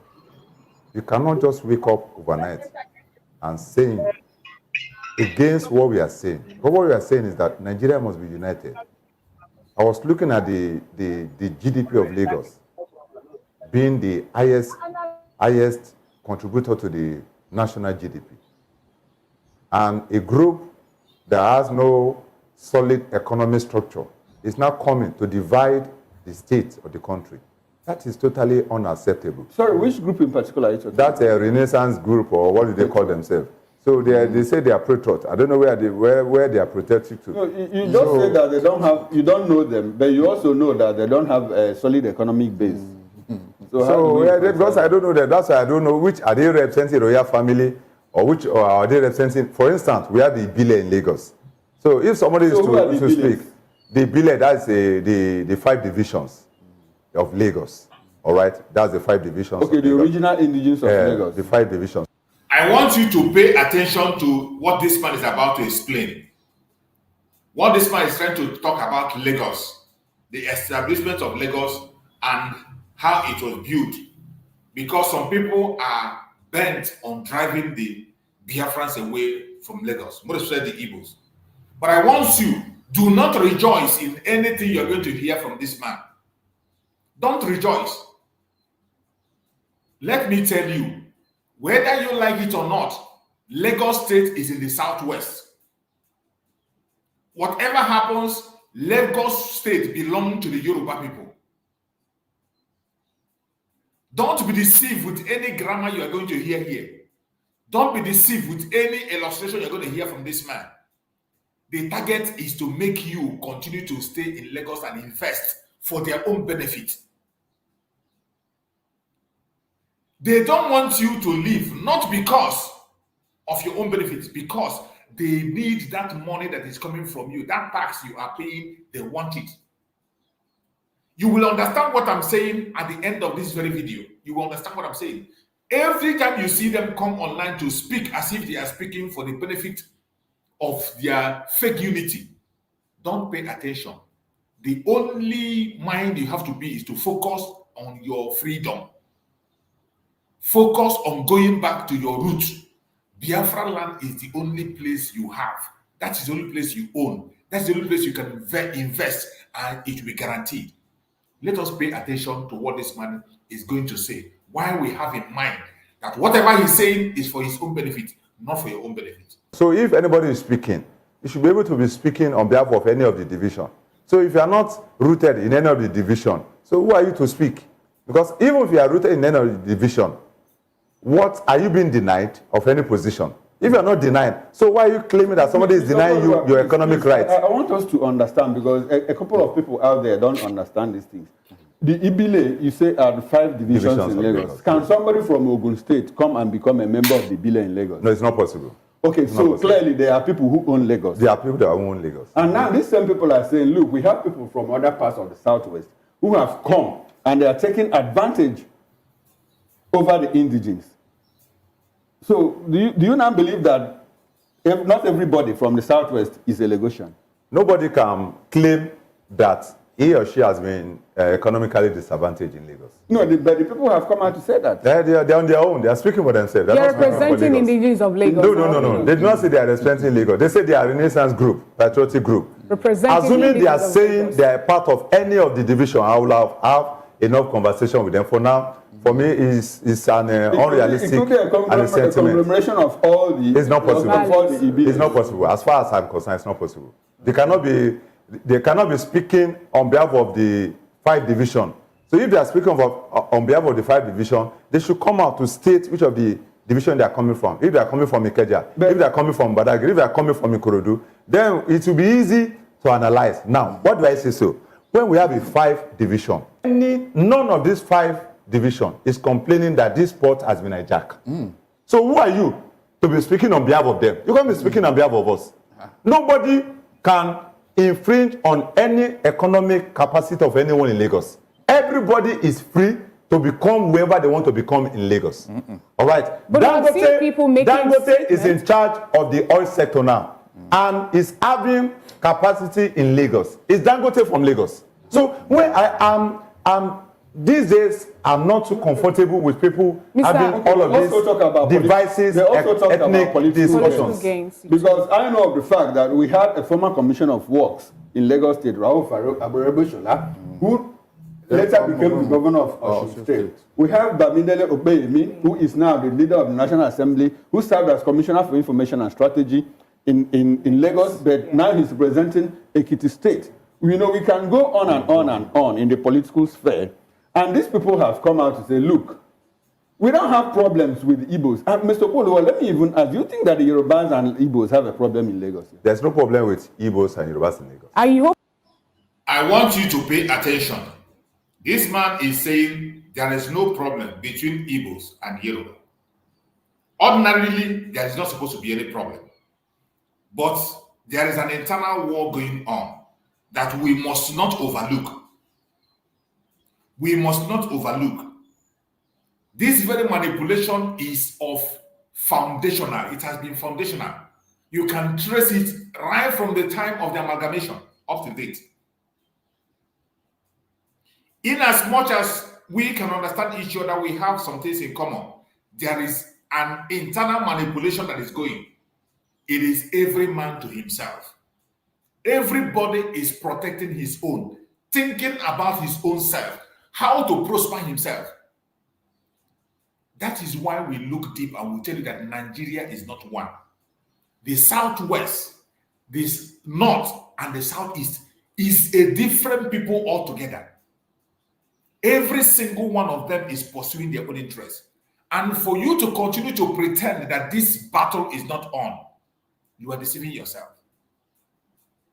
For you to begin to ignore this battle, and this battle of ethnicity, my own people, this diversity, if you continue to deny it, you will only expose yourself to danger and you will be the one to sacrifice. And this is what our people have been doing for a very long time. We ignore this internal battle. We ignore it. But I want you to know, at the end of this video, you will understand that everything this man is saying here is not to your own advantage. It is to his own advantage. When it comes to the real deal, you will see how he will switch over. Let us continue to listen to him. You understand also that during the 2020 general election, there was a video that made its way on the social media where a particular person in Nigeria, in Lagos State now, were kind of issuing out threat to a particular sect and also telling a particular people not to vote anyhow candidate during when they want to exercise their own franchise as regard voting in Nigeria. We also have a presidential spokesperson who is now a presidential spokesperson say that Igbos should stay clear from Lagos politics. And also we have a senator who also made a statement about the Igbos here in Nigeria, in Lagos State. And also we saw where a chief in Lagos State also was also calling for the Igbos, if they did not do their bidding, how they'll be treated afterwards. Yeah. Remember, this man said that Igbos and the Yorubas have no problem. Now he has been given instances of where the people that speaks for them, their political heavyweights, their traditional rulers, are attacking the Igbos directly in the open broad daylight. Every single question I posted to him here, they have video backup evidence. It is not a made-up story. On occasions where they have attacked the Igbos in that same Lagos. But this man said they have no problem. And he has no problem with any Igbo person. He wants everybody to be there and prosper and move. It is only for their own interest and not for your interest. That is where you should pay attention. Let us listen to what he has to respond. In the last election, we saw so many naira flowing, and we also saw some dollars flowing. So, as a result of the flowing of those naira and dollars, anybody can say anything. You said no. You said nobody is against anybody or preventing anybody from. Nobody can prevent anyone from. Now you are broken it down. Hold on, you are broken it down to the fact that some people are being appointed in Lagos. They are this and that. The same way Joe Igbokwe was appointed in Lagos. The same way Gube, in charge, who is not from Lagos, in charge of the budgeting of Lagos. So that means anybody can become anything economically, politically in Lagos. What we have that is what I'm saying. The fact that there are people outside Lagos, people who are not indigenous of Lagos, they are making economic and political gains from Lagos. Like 90% and that is what of the them. Renaissance Petrol Group has said. They are not just making economic gains, they are also developing Lagos. And they are also contributing to the GDP of Lagos. So if they are contributing to the growth and development of my state, they should be part of the benefit of my state, economically and politically. All right, Barrister, let me come to you now. You've heard the argument so far. And the Renaissance patriots, according to Okpolo Ataiwo, have not identified themselves with the pillars of Lagos, those that own the land, as it were. If these individuals that are not exactly, according to his words, identified with those that own the land, and these are the ones saying, look, we don't have a problem with non-indigents. We only have a problem with certain people from the Southwest who are claiming and taking over positions. I have two questions. Barrister. First question is, if these people are not, if they are the ones speaking and the pillars of Lagos are not speaking, does that mean that those that truly own Lagos don't want non-indigens in Lagos because they are not speaking? Second question is, should it be a problem really if an individual naturalizes in an area, having lived 20 years or more in an area? Should it be a problem if that individual vies for electoral positions in that area, regardless of where it is, Lagos or anywhere else? Yeah, Moses. Two questions in one. Good. Let me look at it from two angles, just like your question came. In the first place, there is nothing wrong if you want to protect your interests in an environment that you have been born or you have grown up, you have inherited from your forefathers. There is nothing wrong. That is what is causing the war in the Middle East today. Somebody cannot come from outside to disinherit you, and you will keep quiet. It's not that means you are not a son of your father. You can be regarded as a bastard, and nobody wants to be a bastard in his own land. Nobody. What these people are saying is very germane, because the real Lagosian, the real indigene of Lagosian, the people that started Lagos, the people that own this Lagos, they are not much in population. So these other people that are surrounding them have come to overwhelm them, dominated them, denied them their rights, and that's what they are saying today. The facts are there. Tinubu, who was the governor of this Lagos state, is not from Lagos state, he's from Osun state. But he's in the southwest. Sanwo-Olu is from Ogun state with his deputy. Even Oshibajo is from Ogun state. They are all from the south. Are you know what I'm saying? The other governors, Jakonde is from Kwara. So when you go through the history of Lagos, non-indigenous have occupied the highest position in this Lagos. Why is this so bad? Especially considering the fact that we don't see people from Lagos State contesting elections. To become whatever. Good. That's what these people are saying. Then these other people now who came in, who are not the real indigenous of Lagos, are the ones who causing problem. They are the ones that will tell the Igbos to leave Lagos. Meanwhile, the real indigenous are not even saying that. That's what these people are trying to draw our attention to. That this thing that these people are saying is not from us. So the people that are saying it, they are not Lagosians. So that is the attention they want to draw to us, which my friend here doesn't want to agree. That's what they are raising up. How did he know that the people that are saying it are not the billers? How did he know? Does he know them? If they are raising a very serious question, you should look at that thing, because it has been coming up consistently. Bayo Ononuga said after the election that this will be the last time. Do you hear that word? That this will be the last time the Igbos will take part in any politics in Lagos. Wow. Can you imagine that statement? You have what a whole Oba said about the Igbos. Very inflammatory statement. So if someone from Osun State or someone from Ogun State can contest elections in Lagos and win, what then stops someone from Anambra or... My brothers, I have asked that question before. I have asked it before. Those questions you are asking is a foolish question, because in Nigeria, there is diversity. The Oduduwa people are one. The people in Biafra land are one. The people in the Middle Belt, but the people in the North are one. They can contest, they can choose to contest among themselves and allow people to run in any of their governments. I don't know how to explain to these idiots about the diversity in Nigeria. Nigeria is not one country and can never be one country. It doesn't matter how you pretend. People in the Southwest are one people. If you are from any state in the Southwest, you can come in Lagos, contest for their presidency and win, and they wouldn't see anything wrong with it. They will not find anything wrong in it. But as long as you are from other region and you come to Lagos to contest, they are going to see a problem in it, and you don't blame them. I don't blame them.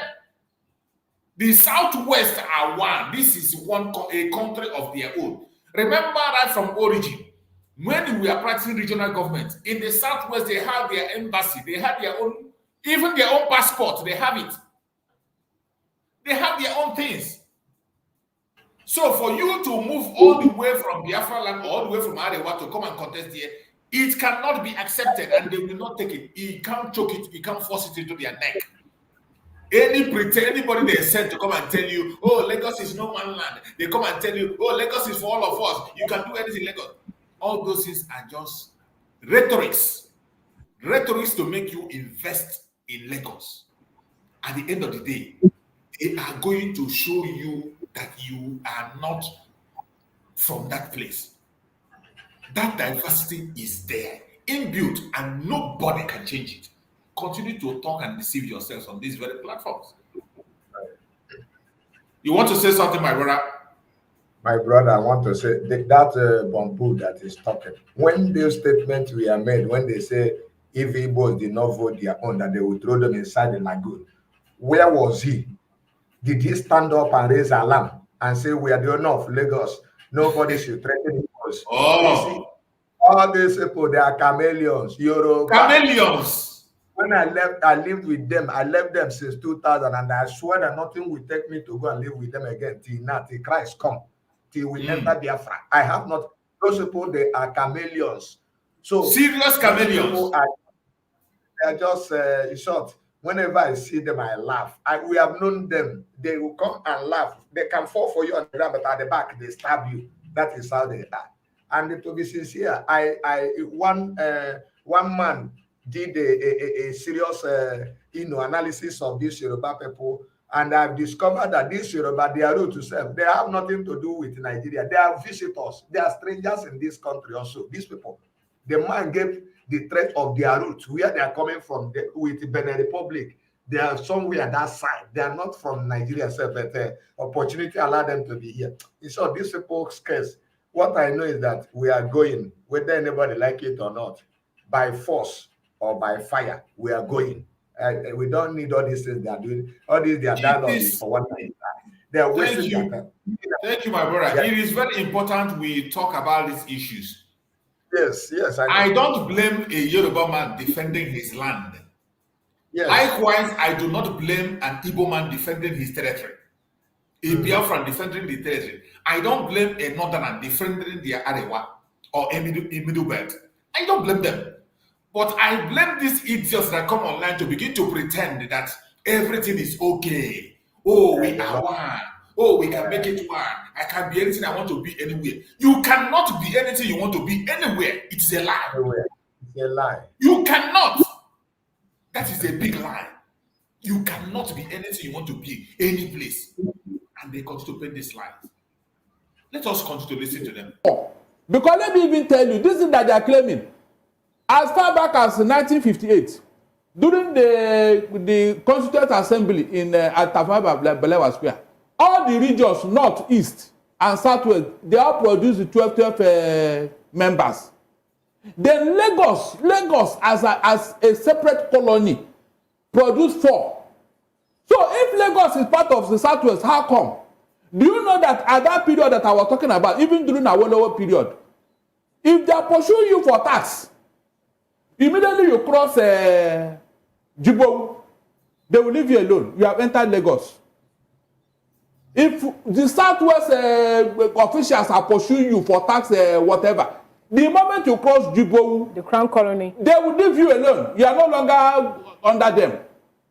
So if you trace the history of this particular Lagos, you will discover that it is those people that are within that territory. So how can you now come and dominate the place? In such a very crude manner, selling their land, confiscating their property. But you know, someone said that power is not being given a la carte. You have to find a way to grab it and take it and run. All of us cannot be Agbero. It is now left for these people that are, let them Sorosoke. Let them raise this noise. Let them make it so that those people that are disturbing Lagos will hear it. That know that they are not from here. I want to ask you, Fina, or any other person, please, can you mention one day, one particular day, where the Igbos disturb Lagos in any form or shape, that they are rioting, they kill anybody, or they are fighting or doing something against the interests of Lagos State? Can you mention one particular day? They are very peaceful. Doing their businesses, contributing to the growth of Lagos. So how can you wake up and say Igbo should not, they should go? Every time somebody wake up and say this. Every time somebody wake up and say this. Why? The houses, are they not here? Please, why can't you talk to them? Because you know that those people, they don't have time for discussion. They will put dagger. Is that not why you fear them? But the people that are very peaceful, who have surrounded the entire Southwest, kidnapping and raping their women, is it the Igbos? Why can't you channel your energy there? Why can't you? I'm even blaming Gani Adams. He's supposed to be around Okankanfo. He should be in the bush fighting for his people. But he's here behaving as an emperor, writing letters. Why can't you go and flush out these people that are disturbing the Southwest? All these terrorists that have surrounded the are they the Igbos? So this thing baffles me. You see people who are diligent in their duty. Instead of you to even embrace them, welcome them, you are not seeing them as a threat. Do you know that the stabilizing force in Lagos today is the Igbos? If not, these people cannot live with the houses. They cannot. Okay, Barrister, now that the World Igbo Congress, the faction of it from United States have come up to talk about how Igbos are being, marginalized and all that, do you think that this call or this clamor from this group, the faction in United States, do you think is going to make any headway to, reduce the marginalization that Igbos are facing, not just in Nigeria, but also in the international body? It will help so that those people in authority will know that we know their gimmicks. You see this question that was asked this man about the Igbo World Congress. This Igbo World Congress is the same thing with Ohaneze Nduhin and Dam. They are a bunch of clowns. Where are they? Where are they when an Igbo traditional ruler was arrested and is still in detention up to this minute? What are they saying about it? What is the Igbo World Congress or whatever they call themselves? That is why Nnamdi Kanu said that any organization with the name Igbo, they don't have any success. Nnamdi Kanu said that any organization you see and they put that name Igbo, go and check them. Their envy, their jealousy, their idiocy and stupidity will never allow them to succeed and move forward. But that is not the topic for today. This World Igbo Congress, where we are there, a traditional ruler in Lagos has been in detention for years now. He did not commit any crime. The only statement he made that if you continue to attack us and tell us to go, we will invite our brothers in the southeast and the IPOP to come and protect our market. He didn't say he will invite them to come and fight. He said to come and help us protect our market. And they arrested that man. That man is still in detention up to this minute as we speak. The World Igbo Congress is not talking about it. The World Igbo Congress are not talking about it. They are only coming to talk about intimidation. If you want to talk about intimidation and marginalization, mention one thing and hold on to that thing. That is how to fight. Look at Kenya. When Kenya overthrew their government, they were pursuing one agenda. Because of one particular thing, they held on and say, change this very law. We don't want it. From that, they entered into other things. You don't just come and throw a blanket statement. Oh, we are being they are maltreating you. They are marginalizing you. The one that is pronounced a traditional ruler is in detention for years now. For years now. What are they doing about it? And look at this man here. That question was thrown to him, and look at what he's answering. That is why I say all these people, they come online to make themselves heroes. They come themselves, make themselves celebrities, but they have their brain is empty. They are all just deceiver. This one Nigerian is, they are deceiving themselves. And I like this write-up that our sister wrote. He said, every Igbo man in Lagos that is intelligent should know that they are in foreign land, not Igbo land. It is true. This message that our beloved sister Blessing Mina Jumbo, Blessing Mina Jumbo, what you wrote is true. Every Igbo man in Lagos that is intelligent should know that they are foreign land. They are in foreign land, not Igbo land. I agree with her. I agree with Blessing Mina Jumbo that wrote that very thing on our comment section. You can see me. I project that in. This thing she wrote on the comment section is absolutely true. And if you are intelligent, you must follow this thing she wrote on that comment section. Every Igbo man in Lagos that is intelligent should know that they are in foreign land, not Igbo land. It is true. The earlier you understand this, the better for you. When they deceive you and tell you of one Nigeria are one way, this, all these things are nonsense. All these things are nonsense. This statement that our beloved sister wrote here is what every Igbo man is supposed to have in his head. If you are in Lagos, know that you are in a foreign land. No it and no peace. And I want you to hear this man again in that his nonsense argument and response. Let's hear him again, what he's talking about. Supposed to be around a Kankafo. He should be in the bush fighting for his people. But he's here behaving as an emperor, writing letters. Why can't you go and flush out these people that are disturbing the Southwest? All these terrorists that have surrounded are they the Igbos? So this thing baffles me. You see people who are diligent in their duty. Instead of you to even embrace them, welcome them, you are not seeing them as a threat. Do you know that the stabilizing force in Lagos today is the Igbos? If not, these people cannot live with the houses. They cannot. Okay, Barrister, now that the World Igbo Congress, the faction of it from United States have come up to talk about how Igbos are being, marginalized and all that. Do you think that this call or this clamor from this group, the faction in the United States, do you think is going to make any headway to, reduce the marginalization that Igbos are facing, not just in Nigeria, but also in the international body? It will help so that those people in authority will know that we know their gimmicks. We know their antics. Thank God some people in Lagos are beginning to ask questions. You know that some people are going to court now over their land that was sold to Dangote. Dangote told us they sold that land to him for $100 million, not 100 million naira, $100 million. The person that was in office who sold that land, is it his own land? Does the land shift? As to say the land moved from somewhere in the Southwest and came here, so it is father's property, so he can sell it to anybody. Is that not why they are going to court now? So it is good we raise this awareness so that people will know actually those who are causing this problem, they are not from Lagos. They came in here just like any other person. They are migrants. So you cannot come and be imposing, bringing all sorts of problems. So what do you think that the people who have been causing the little troubles like the right why is that they're not being bring to book? Because they are the one in authority. Understand that? They are the one in authority. That is the problem here. They are the one that have imposed themselves on the people who own the land. The Southwest and anybody deciding what will happen and what will not happen. That's right there. That is what I'm calling it. The real indigenous, they should wake up.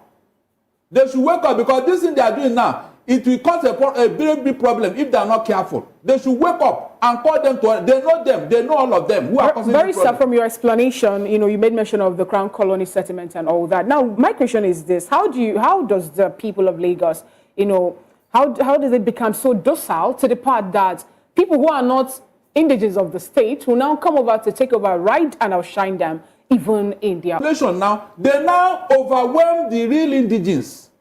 Because they were not much. They were about 2 million as at that time. You can see.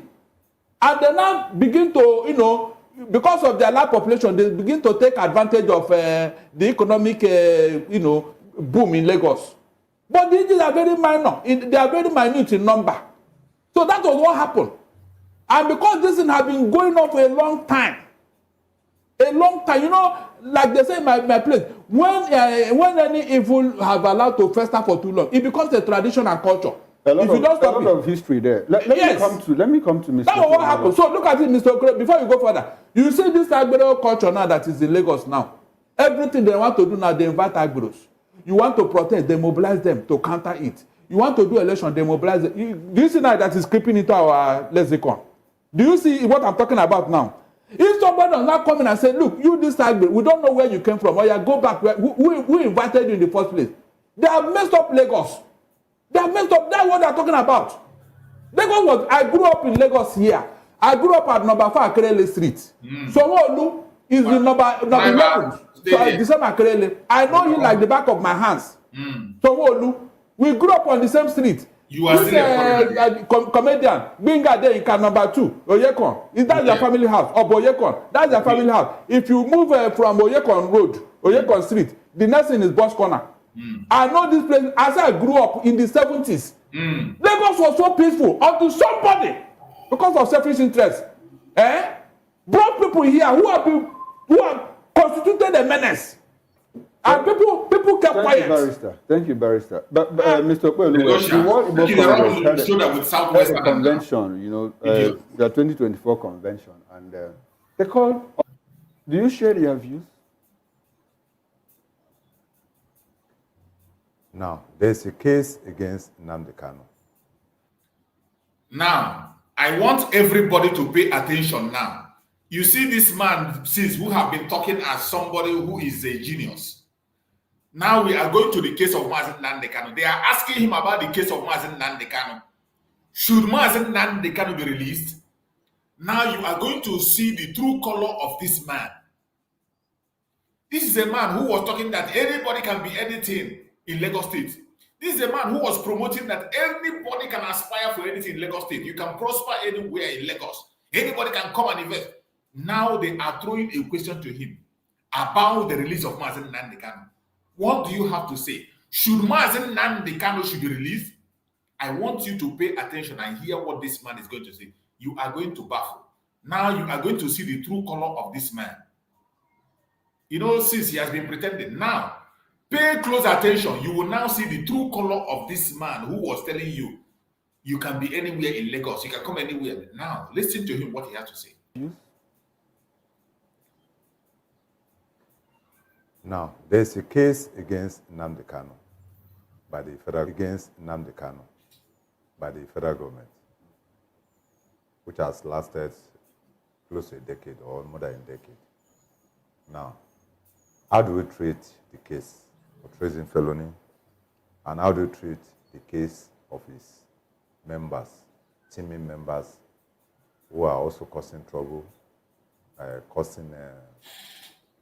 sit at home, also trying to topple the government, both at the state level and at the national level. So, calling for the release of Nnamdi is not the solution.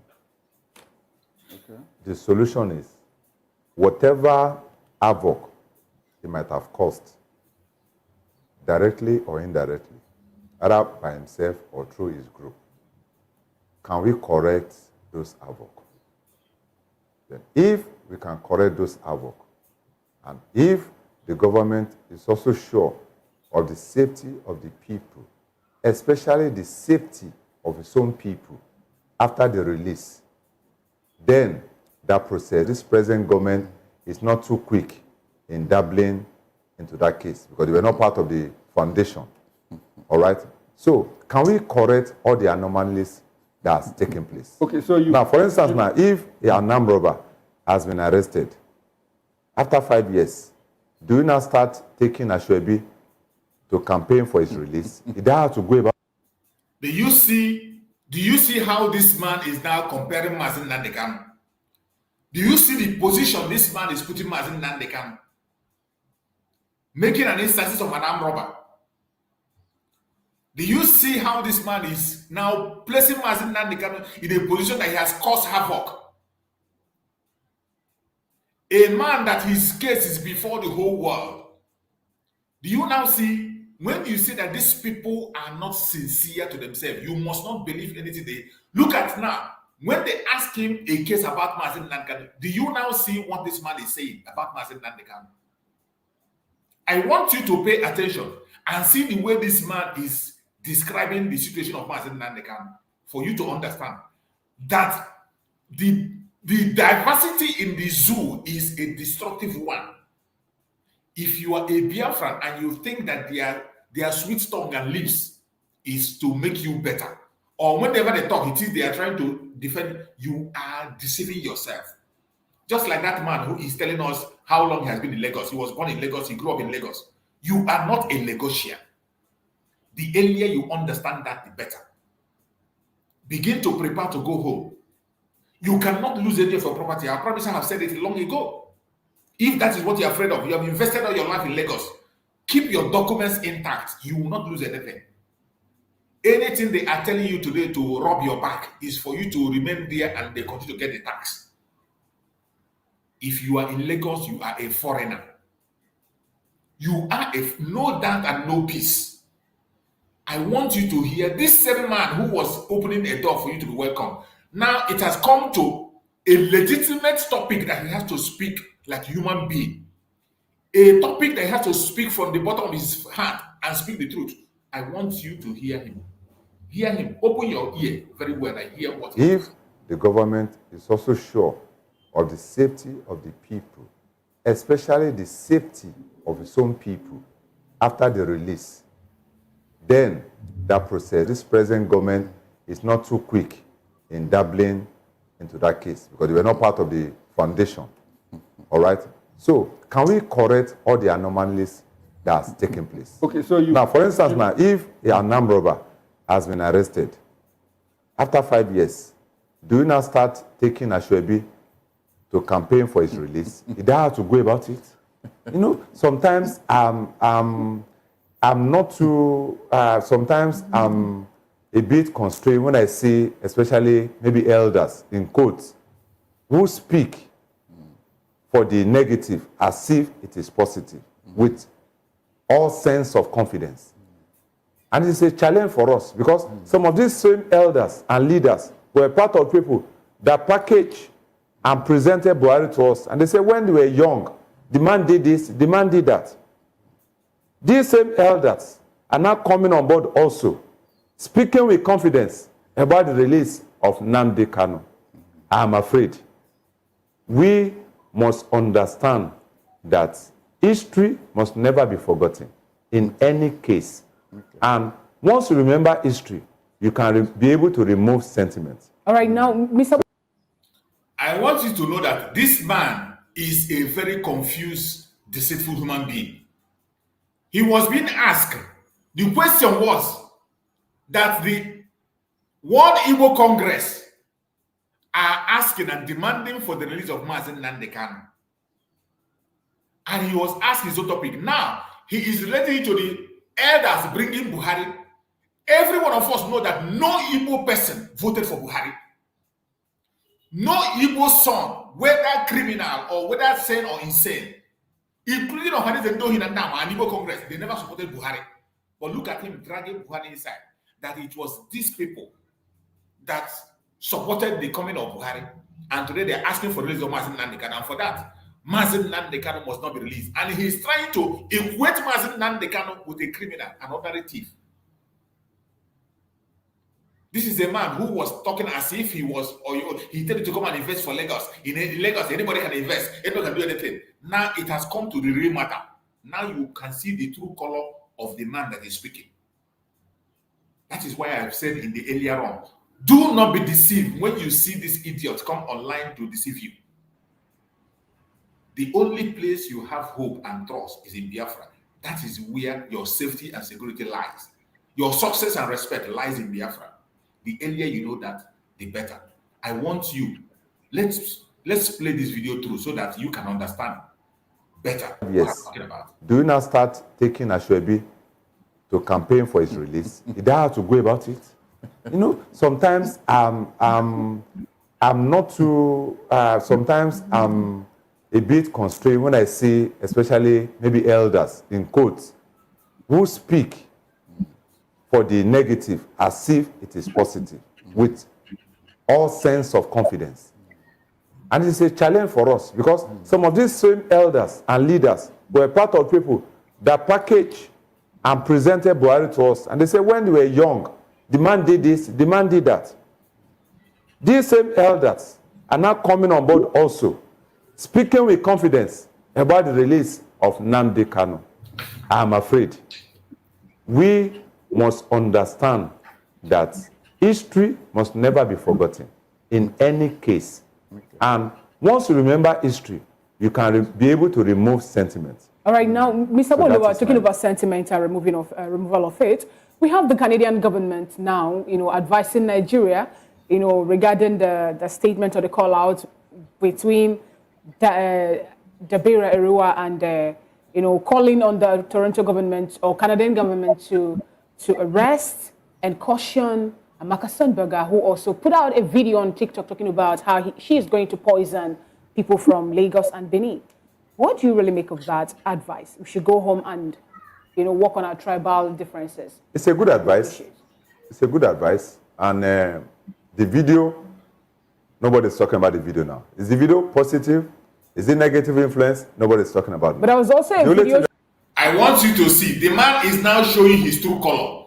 It has come to the real issue. When you come to reality, what this man is now showing is his true color. So when we begin to talk that the zoo is not one and can never be one, some of you don't understand because of the jokes you see online. They come and they speak on an eloquent English to make you jump and you think they are talking for. I want you to pay attention. Now we have come to the real topic and look at how he's responding. She showed that only talking about that's her own video on there with the video is negativity in nature.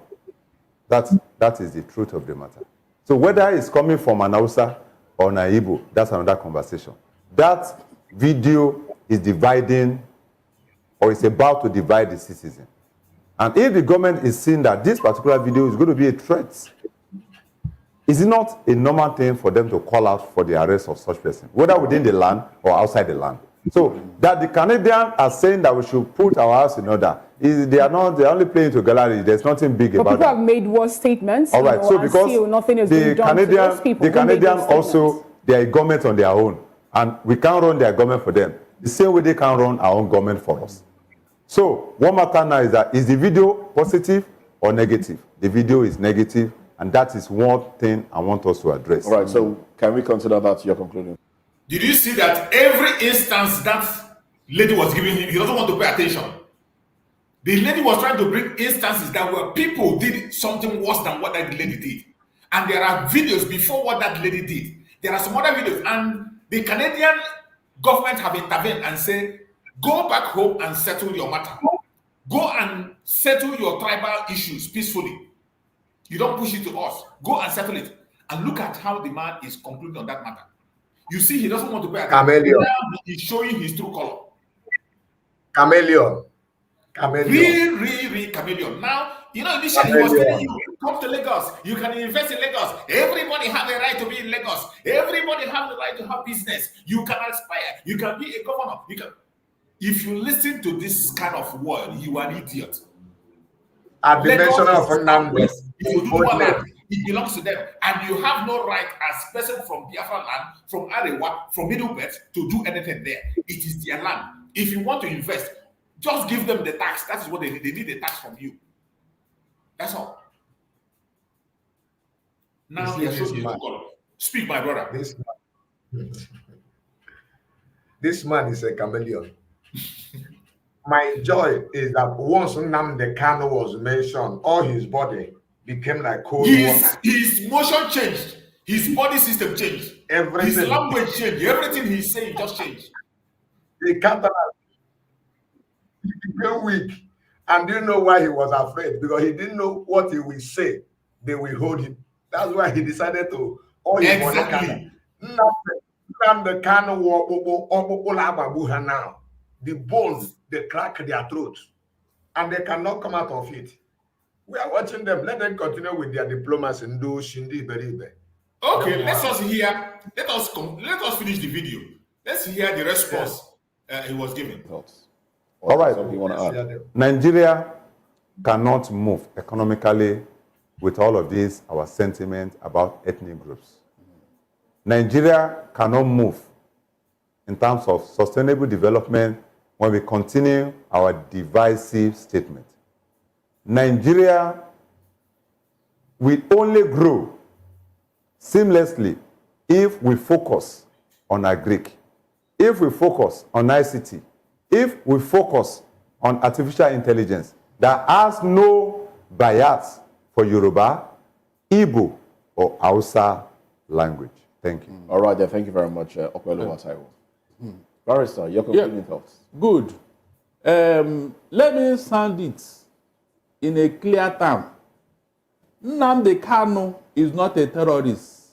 IPOB is not a terrorist organization. The court have said so. In fact, the court said that the federal government should pay them compensation. That is why nobody, no country anywhere in the world have seen IPOB as a terrorist group or Nnamdi Kanu as a terrorist. That is why the United Nations have written 3 letters to Nigerian government to tell them why Nnamdi Kanu is being detained. The UK and the US are interested in Nnamdi Kanu's case. Are you telling me that these world bodies are now supporting terrorism in Nigeria? And why haven't the federal government of Nigeria reacted against them? That is one. Then 2, Nnamdi Kanu his matter have gone from the least court to the highest court, where they said they should release him. That one is sacrosanct. His lawyer, Ejimako, have packaged the 9 cases, judgment in favor of Nnamdi Kanu, and taken it to the federal government that these are grounds why you should release this man. He didn't commit any. In fact, the court said that it is the federal government that committed offense against Nnamdi Kanu. So, on what basis will you not detain him when Sowore has been let go? Igboho has been let go. What is the justice here? I'm talking of an Igboho who read a secessionist address before the camera. He brought out their money, Fadaka. He brought out all the symbols of state authority. And he showed it before the camera. When they went to Israel, they saw arms and ammunition. Did you see one stick in Nnamdi Kanu's house when you went there? So on what basis are you detaining this man? All right, so if that is not injustice, please tell me what is injustice. All right, so that will be your concluding thoughts. So that is what is causing problem. The Igbo man is the most peaceful person in the whole of Africa, if not Nigeria. Well, we must say very big thing. So detaining him is causing more problem. It is not IPOB that is killing people in the south. It is unknown government. For your time and your thoughts on the program.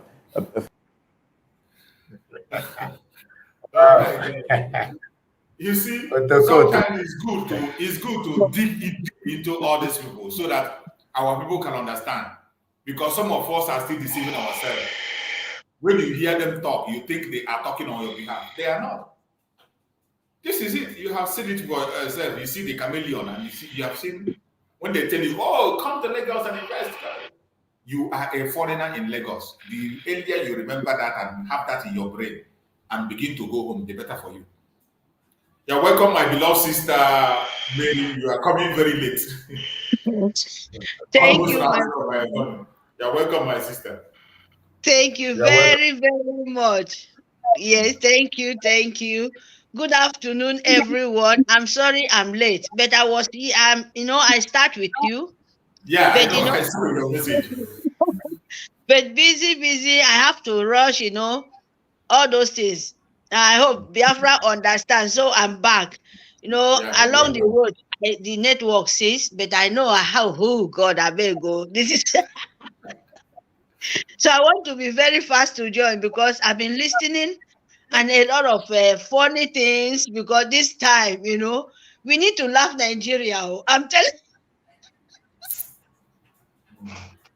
Sorry, my people. We need to laugh Nigeria because different kind of stories is coming, and we will think like, oh, this is what they've been hiding. See, these are Fonjao. Did we tell them that we don't build Lagos? They don't destroy Lagos. That is the only thing they always say to the Nigerian to government. Oh, you have this, oh, you have that, oh. You would think that now a woman being the talk. Our leader will come out. Our leader is just few leg, but because they know what is happening to them. Biafra, they know what is happening to them. This is what we can call them takia. That they are on takia. They don't even tell you what is pinching them. It's not this area, We are past. They know what Itiade Kondo is doing. Then make I just wait first before I come to this idiota, this dry coconut. When you pick coconut, you shake them, no water, you hit them for ground, you pour for ground. Agama lizard.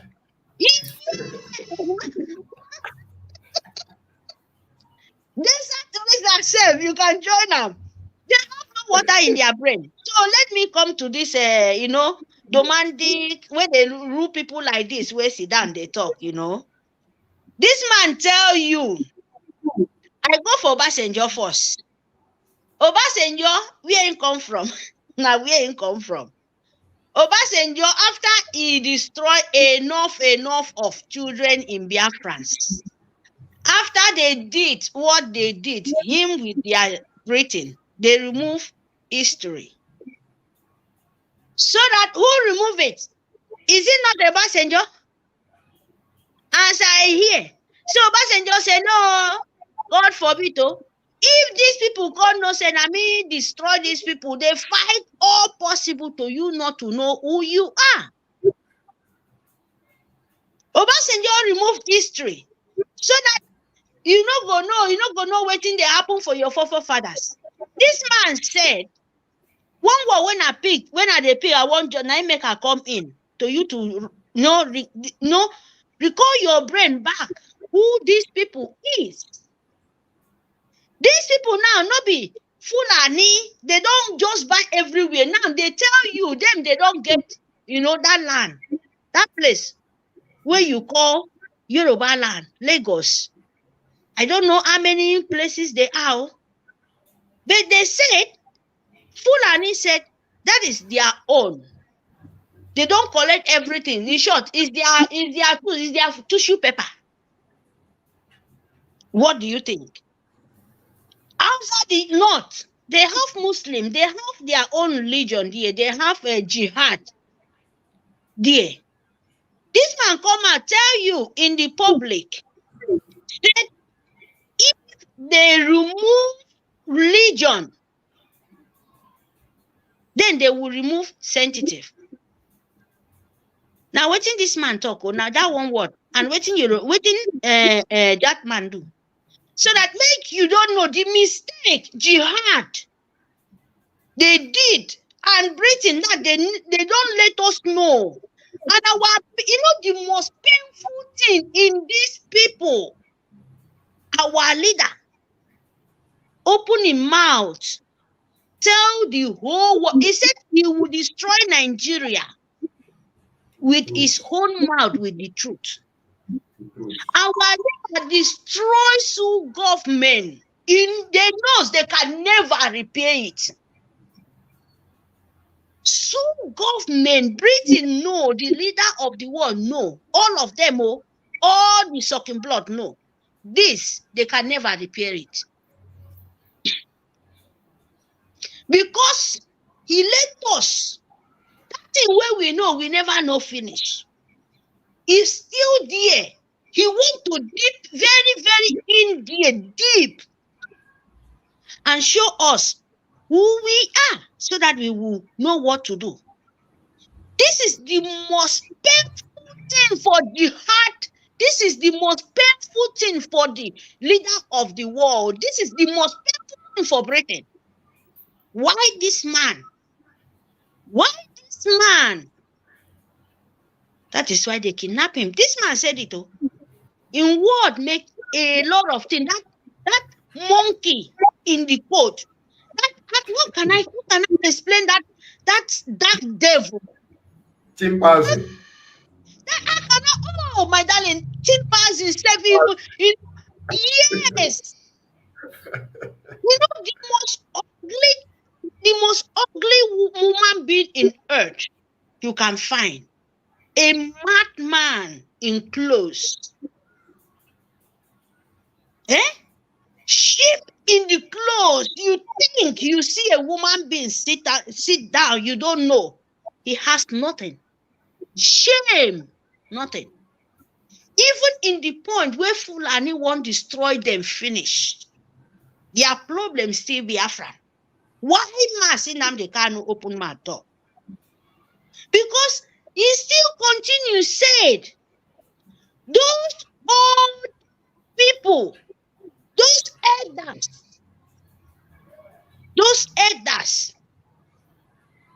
stop religion and remove sensitive. Those elders trying to say they want to talk the truth. They're trying to do this. This man give you people set. You people are the problem of Nigeria because you don't want to become Nigerian sole government? Why do you bring history back? And still this man said, you can't forget history. How do you forget history? How do you want to remove, what they call in English, religion? So how do you want to come out your own life? How I want to explain to you guys, for goodness sake. How do you want to remove that thing in your life where the blood? How do you going to dry all your stain and remove all and fix? Oh my God, these people are so stupid. This man said you don't supposed to talk. You don't need to know yourself. Yoruba have to destroy you and Fulani. That is why he even said, he make a sample, said we should forget our leader. Our leader, he compare our precious leader. I don't even remember a whole Fulani where is even killing their Oba. Sorry to say this, even killing their Oba like say tomorrow no day. This man said you are the problem. Which problem? By you securing your own land. By you telling that Usman Danfolio, Likasi, where they don't want you to know, where they stop the history, hide everything. But our leader come and tell you, this is how you want to do. This is the most painful thing for these people, that if they who you want to set yourself, who are you want to negotiate? Is it Biafra where don't get their nation? You think they are doing us by you keeping our leader there? You use it to make excuse? Itiade Kondo, where our leader hand over the man to say, look, my son, this is what you are going to do. And he's continue doing it. He's not missing even one step. One single step is not missing. So, me and you see these people? You see these animals? They miswrote. Their confusion is not started. It's just beginning. It's beginning because if you cannot see what is going on in the northern side, look at the Kurekete. And look at what Itiade Kondo, the bridge, is doing. And someone will come out from nowhere to tell you to negotiation in this time, when you are having your 40 state of nation, when you have it, what am I going to explain? This man coming out to talk about the evil empire of Yoruba, where they don't know what is coming to them. And you will buy all those sentiments, all those that, Yoruba never tell them, Obasanjo never tell them their history finish. And we know our own history when we born, our grandmother, they tell us small, even it's not in the you bound it. We know. Because our parents, they tell us when we are small. And when we wake up and see, and we know, even we know ourselves, who we are. So we don't even wait for your history. We don't wait for it.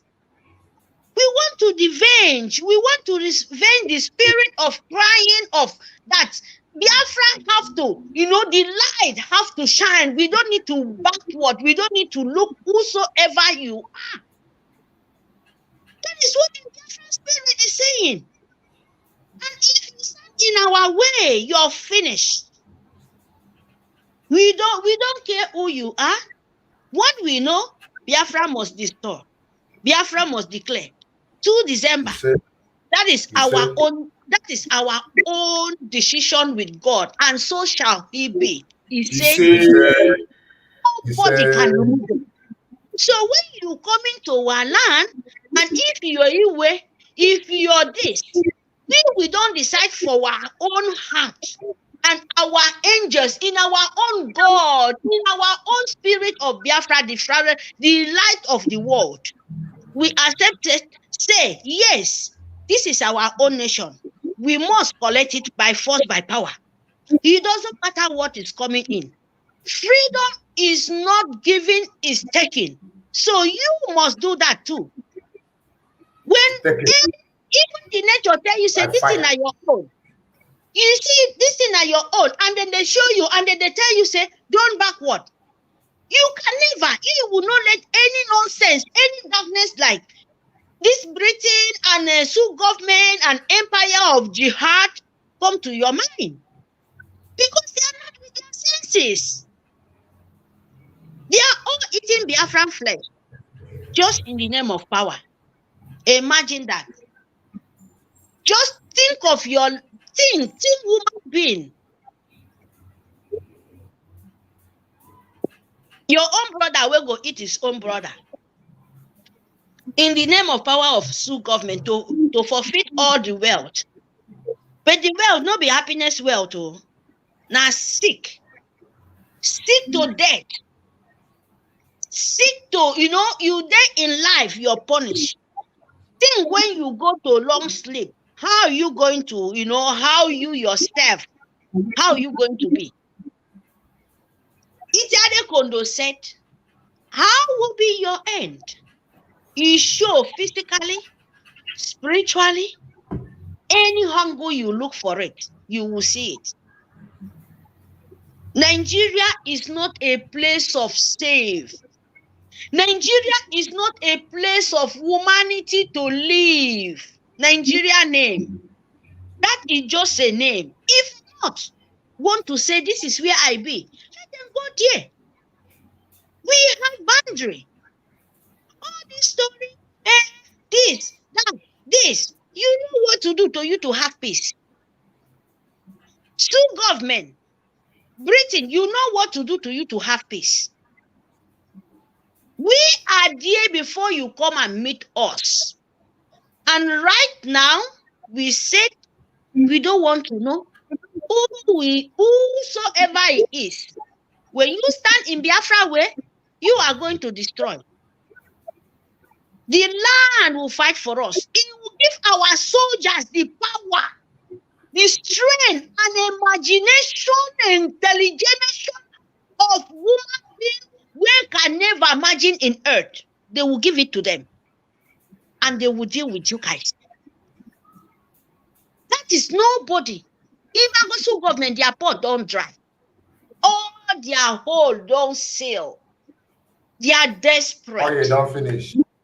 Oh, you don't finish, my darling. They are so desperate, like, bird where no get feather, where their feather don't they fall, finish. That is how Sioux government, Nigerian Britain look like now. Our soldiers is dealing with them because the God of the land accept them. The God of Biafra accept them. The God of angel of heaven, the soldiers of heaven is fighting with them. How do you think person like me no go happy to have people like that? Why? My prayer self not even there enough because who the spirit don't accept. My own are to tell them, may God Almighty, may the name become blessed for him to giving us a people can secure my life. Yes. And the only prayer I pray says, God, anything you know you can use them, the good one, use them perfectly. No mistake. I will be done. There is nothing. What their mission is for them to secure and protect life is a very, very, very high mission you can ever think of in life to secure humanity. So you have the right to bless them, You have a right to pray for your, your own nation, your own government, the body of government. You have right. Not be prayer without no work. Oh. If I say prayer, I'm not telling you to go and pray. Say, may God fall from heaven. Oh. It's not what I mean. No way. It's not what made it mean. Oh. Prayer, when you pray, you ask God in the spiritual way to walk in his own way, and physical way, you must do what you're supposed to do, so that let spirit enter, anywhere you want to, how. If you want enter from Pakpo, he enter from Pakpo, from our people. If you want enter from any angle, you don't want to, you don't want to pray and say, oh, God go from heaven. They work that way. Even anywhere you go to, you pray and you give action. That's in man of faith. Very powerful.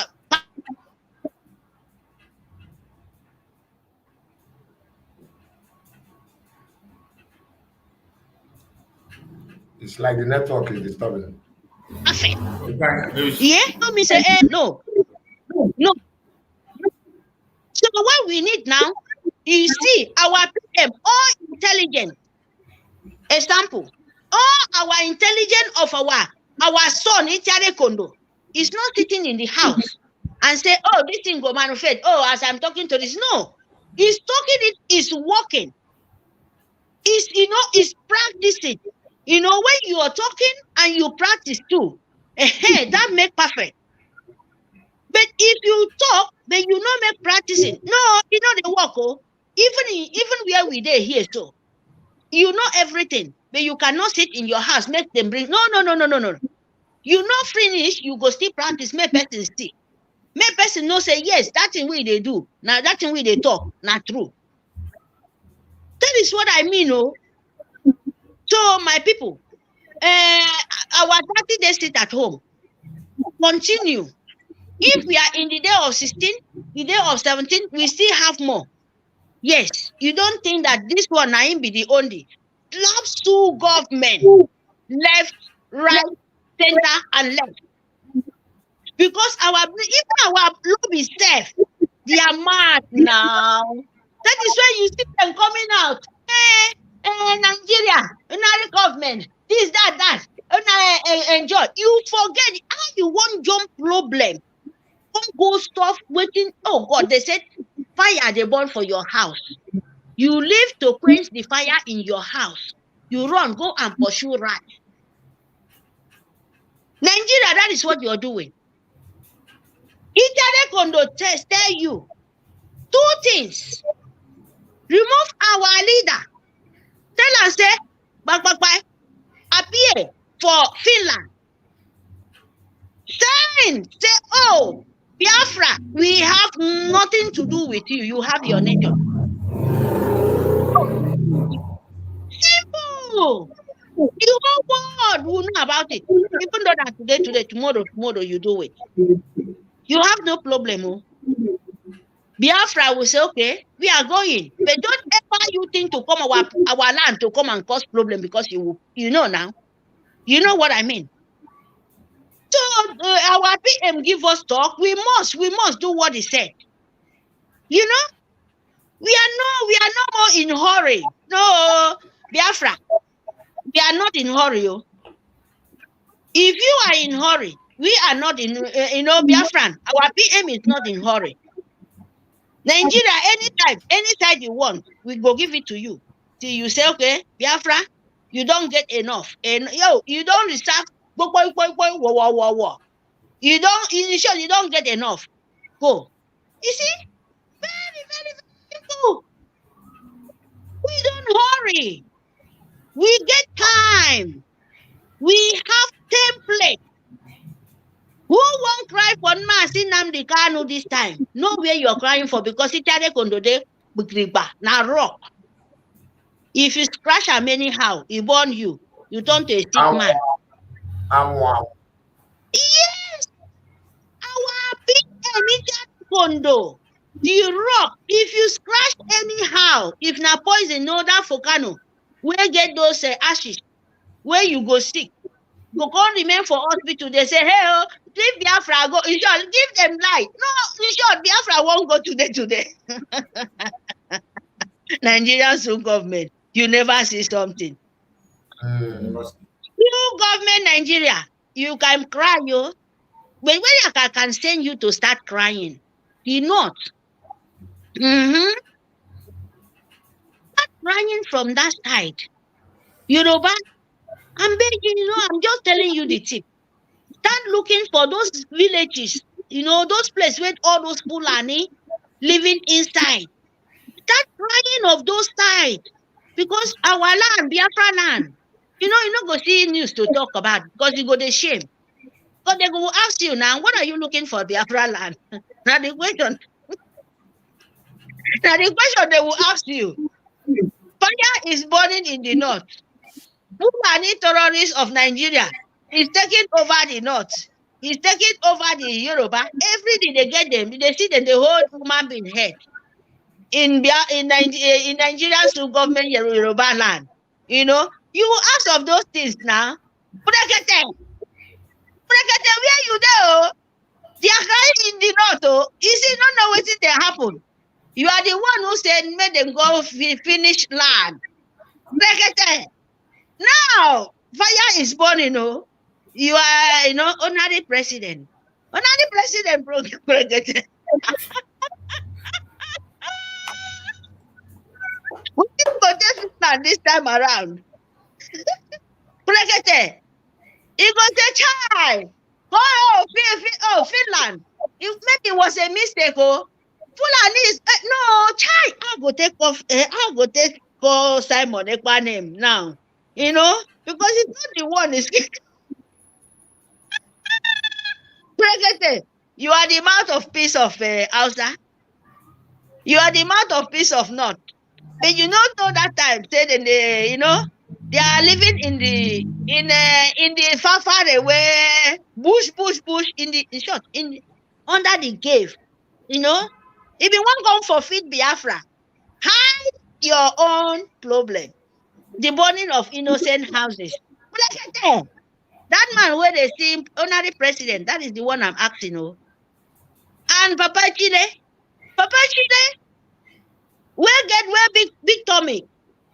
This man now they see what in Nigeria they talk. If they go talk of UK marriage, why people they divorce? Nigerian state government, you don't know where they from paying you. These people channel television.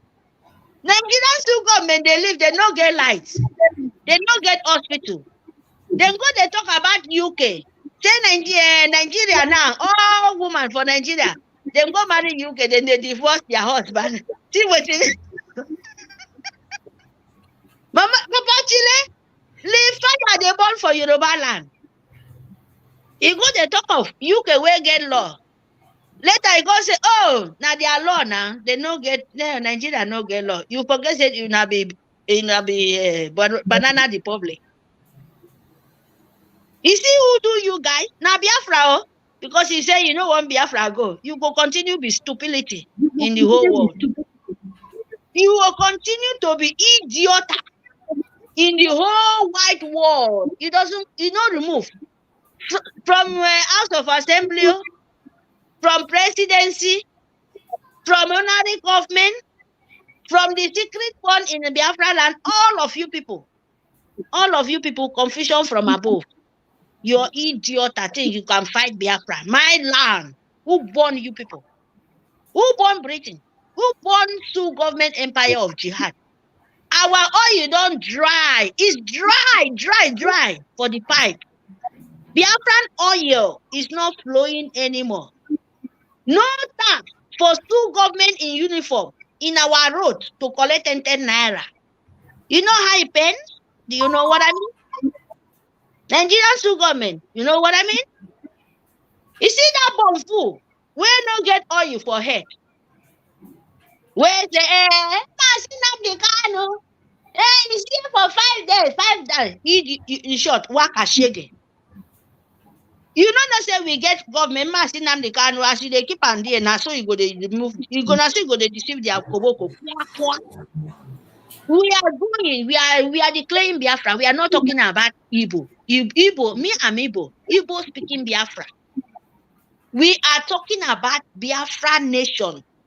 40 states of United States. We get a gemma money. When we declare, we they start to they pay them small, you know, they introduce for our people. So you to know say Nigeria no stand again, oh, in Biafra land. When you sit down in the channel television, they talk. Then I say, child, Biafra don't go. What are we doing? You know, all this thing is not working, oh. It's not working. The eye of still government very soon in the go still go hospital too. You know, say all of them look like banana. Look all the government. All the agents of the government, they call for our land. All of them look like banana, yellow. Their head look like rat. Where rat chop. Some of them go, they keep molombolo so that they know, they still they see them. My people, thank you very much for this opportunity to me to save my mind. Oh. Today Thank you so much. Go and set all because we are coming. We are not yet started. Thank you, brother. Thank you. Thank you. People, love your nation. Shalom. Please, Nitoika Mimbo. A love Biafra. Say songo Biafra. Biafra say songo. Nanga fobaku for. Say songo, thank you. As you are at home. You know that freedom is taken. Is not given. Nitoika soldier. E say songo. Thank you, my soldiers. Say songo basene kidi omofo. May God Almighty bless you people. Bless my soldier for me. Say songo soldier. Say mufena. Abaste ya continue. Even mufiba abake rimboro mi mufeba forever. Because in our children, we will see you people in the picture. Ntoroke sle mo be see name but die. Tenanga keda iwana isongo Biafra ino mimo. Abasi pa isongo ro yadiam. Ayadiam mufu. Abasi pa isongo Biafra. Aya continue da ye mufu. Inye wo no mo keki songo me this time around. In me focus ibon to me abasi pa isongo Biafra ya anye no komuno mufu ta strength to me. You know, move for time you all on to me, but I won't know more can penetrate. Why have a table day? Why am move for key wood? Why I feel? Why you gonna? Why have for wood young bone to me? Yes, this song on me. This song more. Moya wana, moya ibo. Nyanko, ibidado, ibo camino mufo, keba see a cable to the dream boromi. Abo yenedi, abida ye mufo.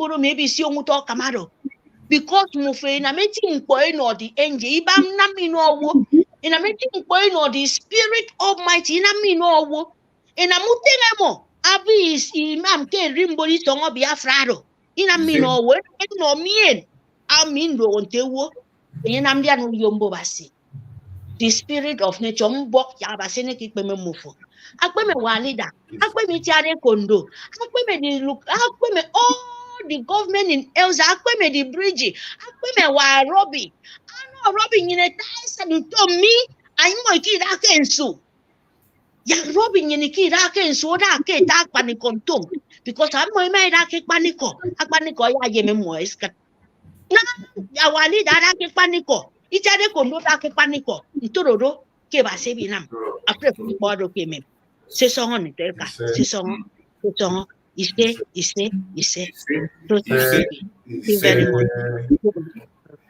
Thank you so much, my beloved sister. We appreciate you. Thank you so much for that amazing contribution. We appreciate you so much. May Chukwu Okike continue to guide you, protect you, secure you, give you more inspiration, give you more wisdom, knowledge, understanding, more strength, and provide for you. Thank you so much, my beloved sister. My brother Ifanye is rounding up time, so give us your closing remark. We have spent almost 3 hours, so give us a closing remark. Brother Ifanye, give us a closing remark before we leave. Yeah, once again, all hail Biafra. Long live all Nnamdi Kanu. Long live Thank you. Simon Ekpa. Long live Biafra Republic Government in exile. Long live Mazi Chuki Survivor and all. Now, I want to drop this last word. Whether zoo government like it or not, whether Britain like it or not, I hear the Spirit of God telling me, Chukwu Okike Abiama is telling me that Nigeria and Britain and all of them cohorts, they will soon be in a hurry to let Biafra go. Just very soon. It will no more be delayed. They will be in a hurry now to let us go. No more delay. They will be in a hurry to let us go. Biafrans, prepare for your celebration. We all shall live. The roads, the express road, the local ways, everywhere, we will roll ourselves according to our leader to celebrate the victory that Biafra has come to stay. Thank you so much, my beloved brother. I appreciate you and every Biafra that have been part of us. Before we end up this program finally, I want us to hear the conclusion of the whole matter from our Prime Minister. Biafra will come. You either allow us to go in peace or you are going to remain pieces and Biafra will still go. I come that Nigeria will end. I come that there will end the Usman Danfodio legacy. That legacy that every time they will be talking about Usman Danfodio, you will think that Usman Danfodio manufactured an aeroplane. You would think that Usman Danfodio manufactured a car or he invented one Ihela machine or something like that. No. Usman Danfodio have a legacy for killing northern Nigeria, for killing Hausas, conquering them and turn them into what you see today, Hausa Fulani. That is the legacy that Usman Danfodio brought to northern Nigeria. And today, they have Usman Danfodio University. That is what they continue that particular legacy. That is the reason why the Fulanis are killing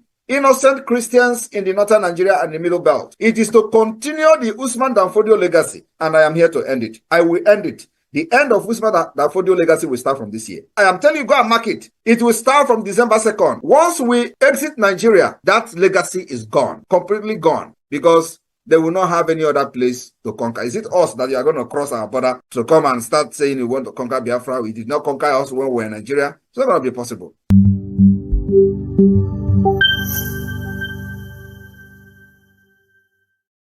You have heard the conclusion of the whole matter from our Prime Minister, Mazi Simon Ekpa. There is nothing else I have to say.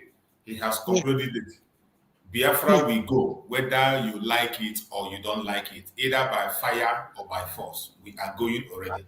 Yes. May Chukwu Okike Abiama continue to guide and protect every Biafran that has supported us on this platform. May Chukwu Okike Abiama guide and protect you. Like and share the program if you have not yet shared. May Chukwu Okike Abiama guide and protect our Liberation Army, the resistant fighters, the Black Marine, every forces that are fighting for Biafra. May Chukwu Okike Abiama guide and protect them. May Chukwu Okike Abiama guide and protect all our media warriors and media speakers and presenters. Everybody that is speaking on behalf of Biafra. May Chukwu Okike Abiama guide and protect them. May Chukwu Okike Abiama guide and protect the de facto government in the homeland.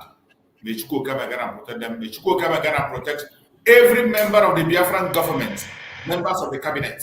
May Chukwu Okike Abiama guide and protect them. Our Prime Minister, Mazi Simon Ekpa, we commit him in the hand of Chukwu Okike Abiama for divine protection. No evil shall befall him. No evil shall befall him. No evil shall befall him. Every trap they set for him, it will catch them. Every pit they dig for him, they will fall into it. May Chukwu Okike Abiama give him 2,000 men wisdom to take decisions and lead us into Biafra very soon. We pray for Mazi Nnamdi Kanu for divine health. We pray for Mazi Nnamdi Kanu for divine strength. We pray for Mazi Nnamdi Kanu for healing. We pray for Mazi Nnamdi Kanu for revelation. We pray that he will join us very soon. We will celebrate him in his lifetime.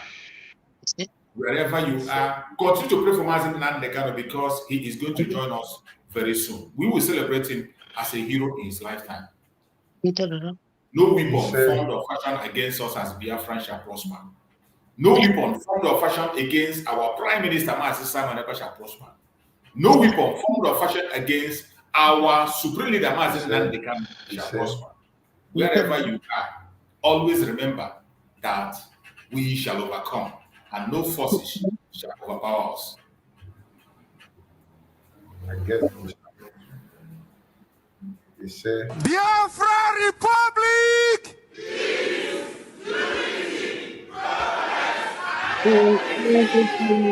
Biafra Republic!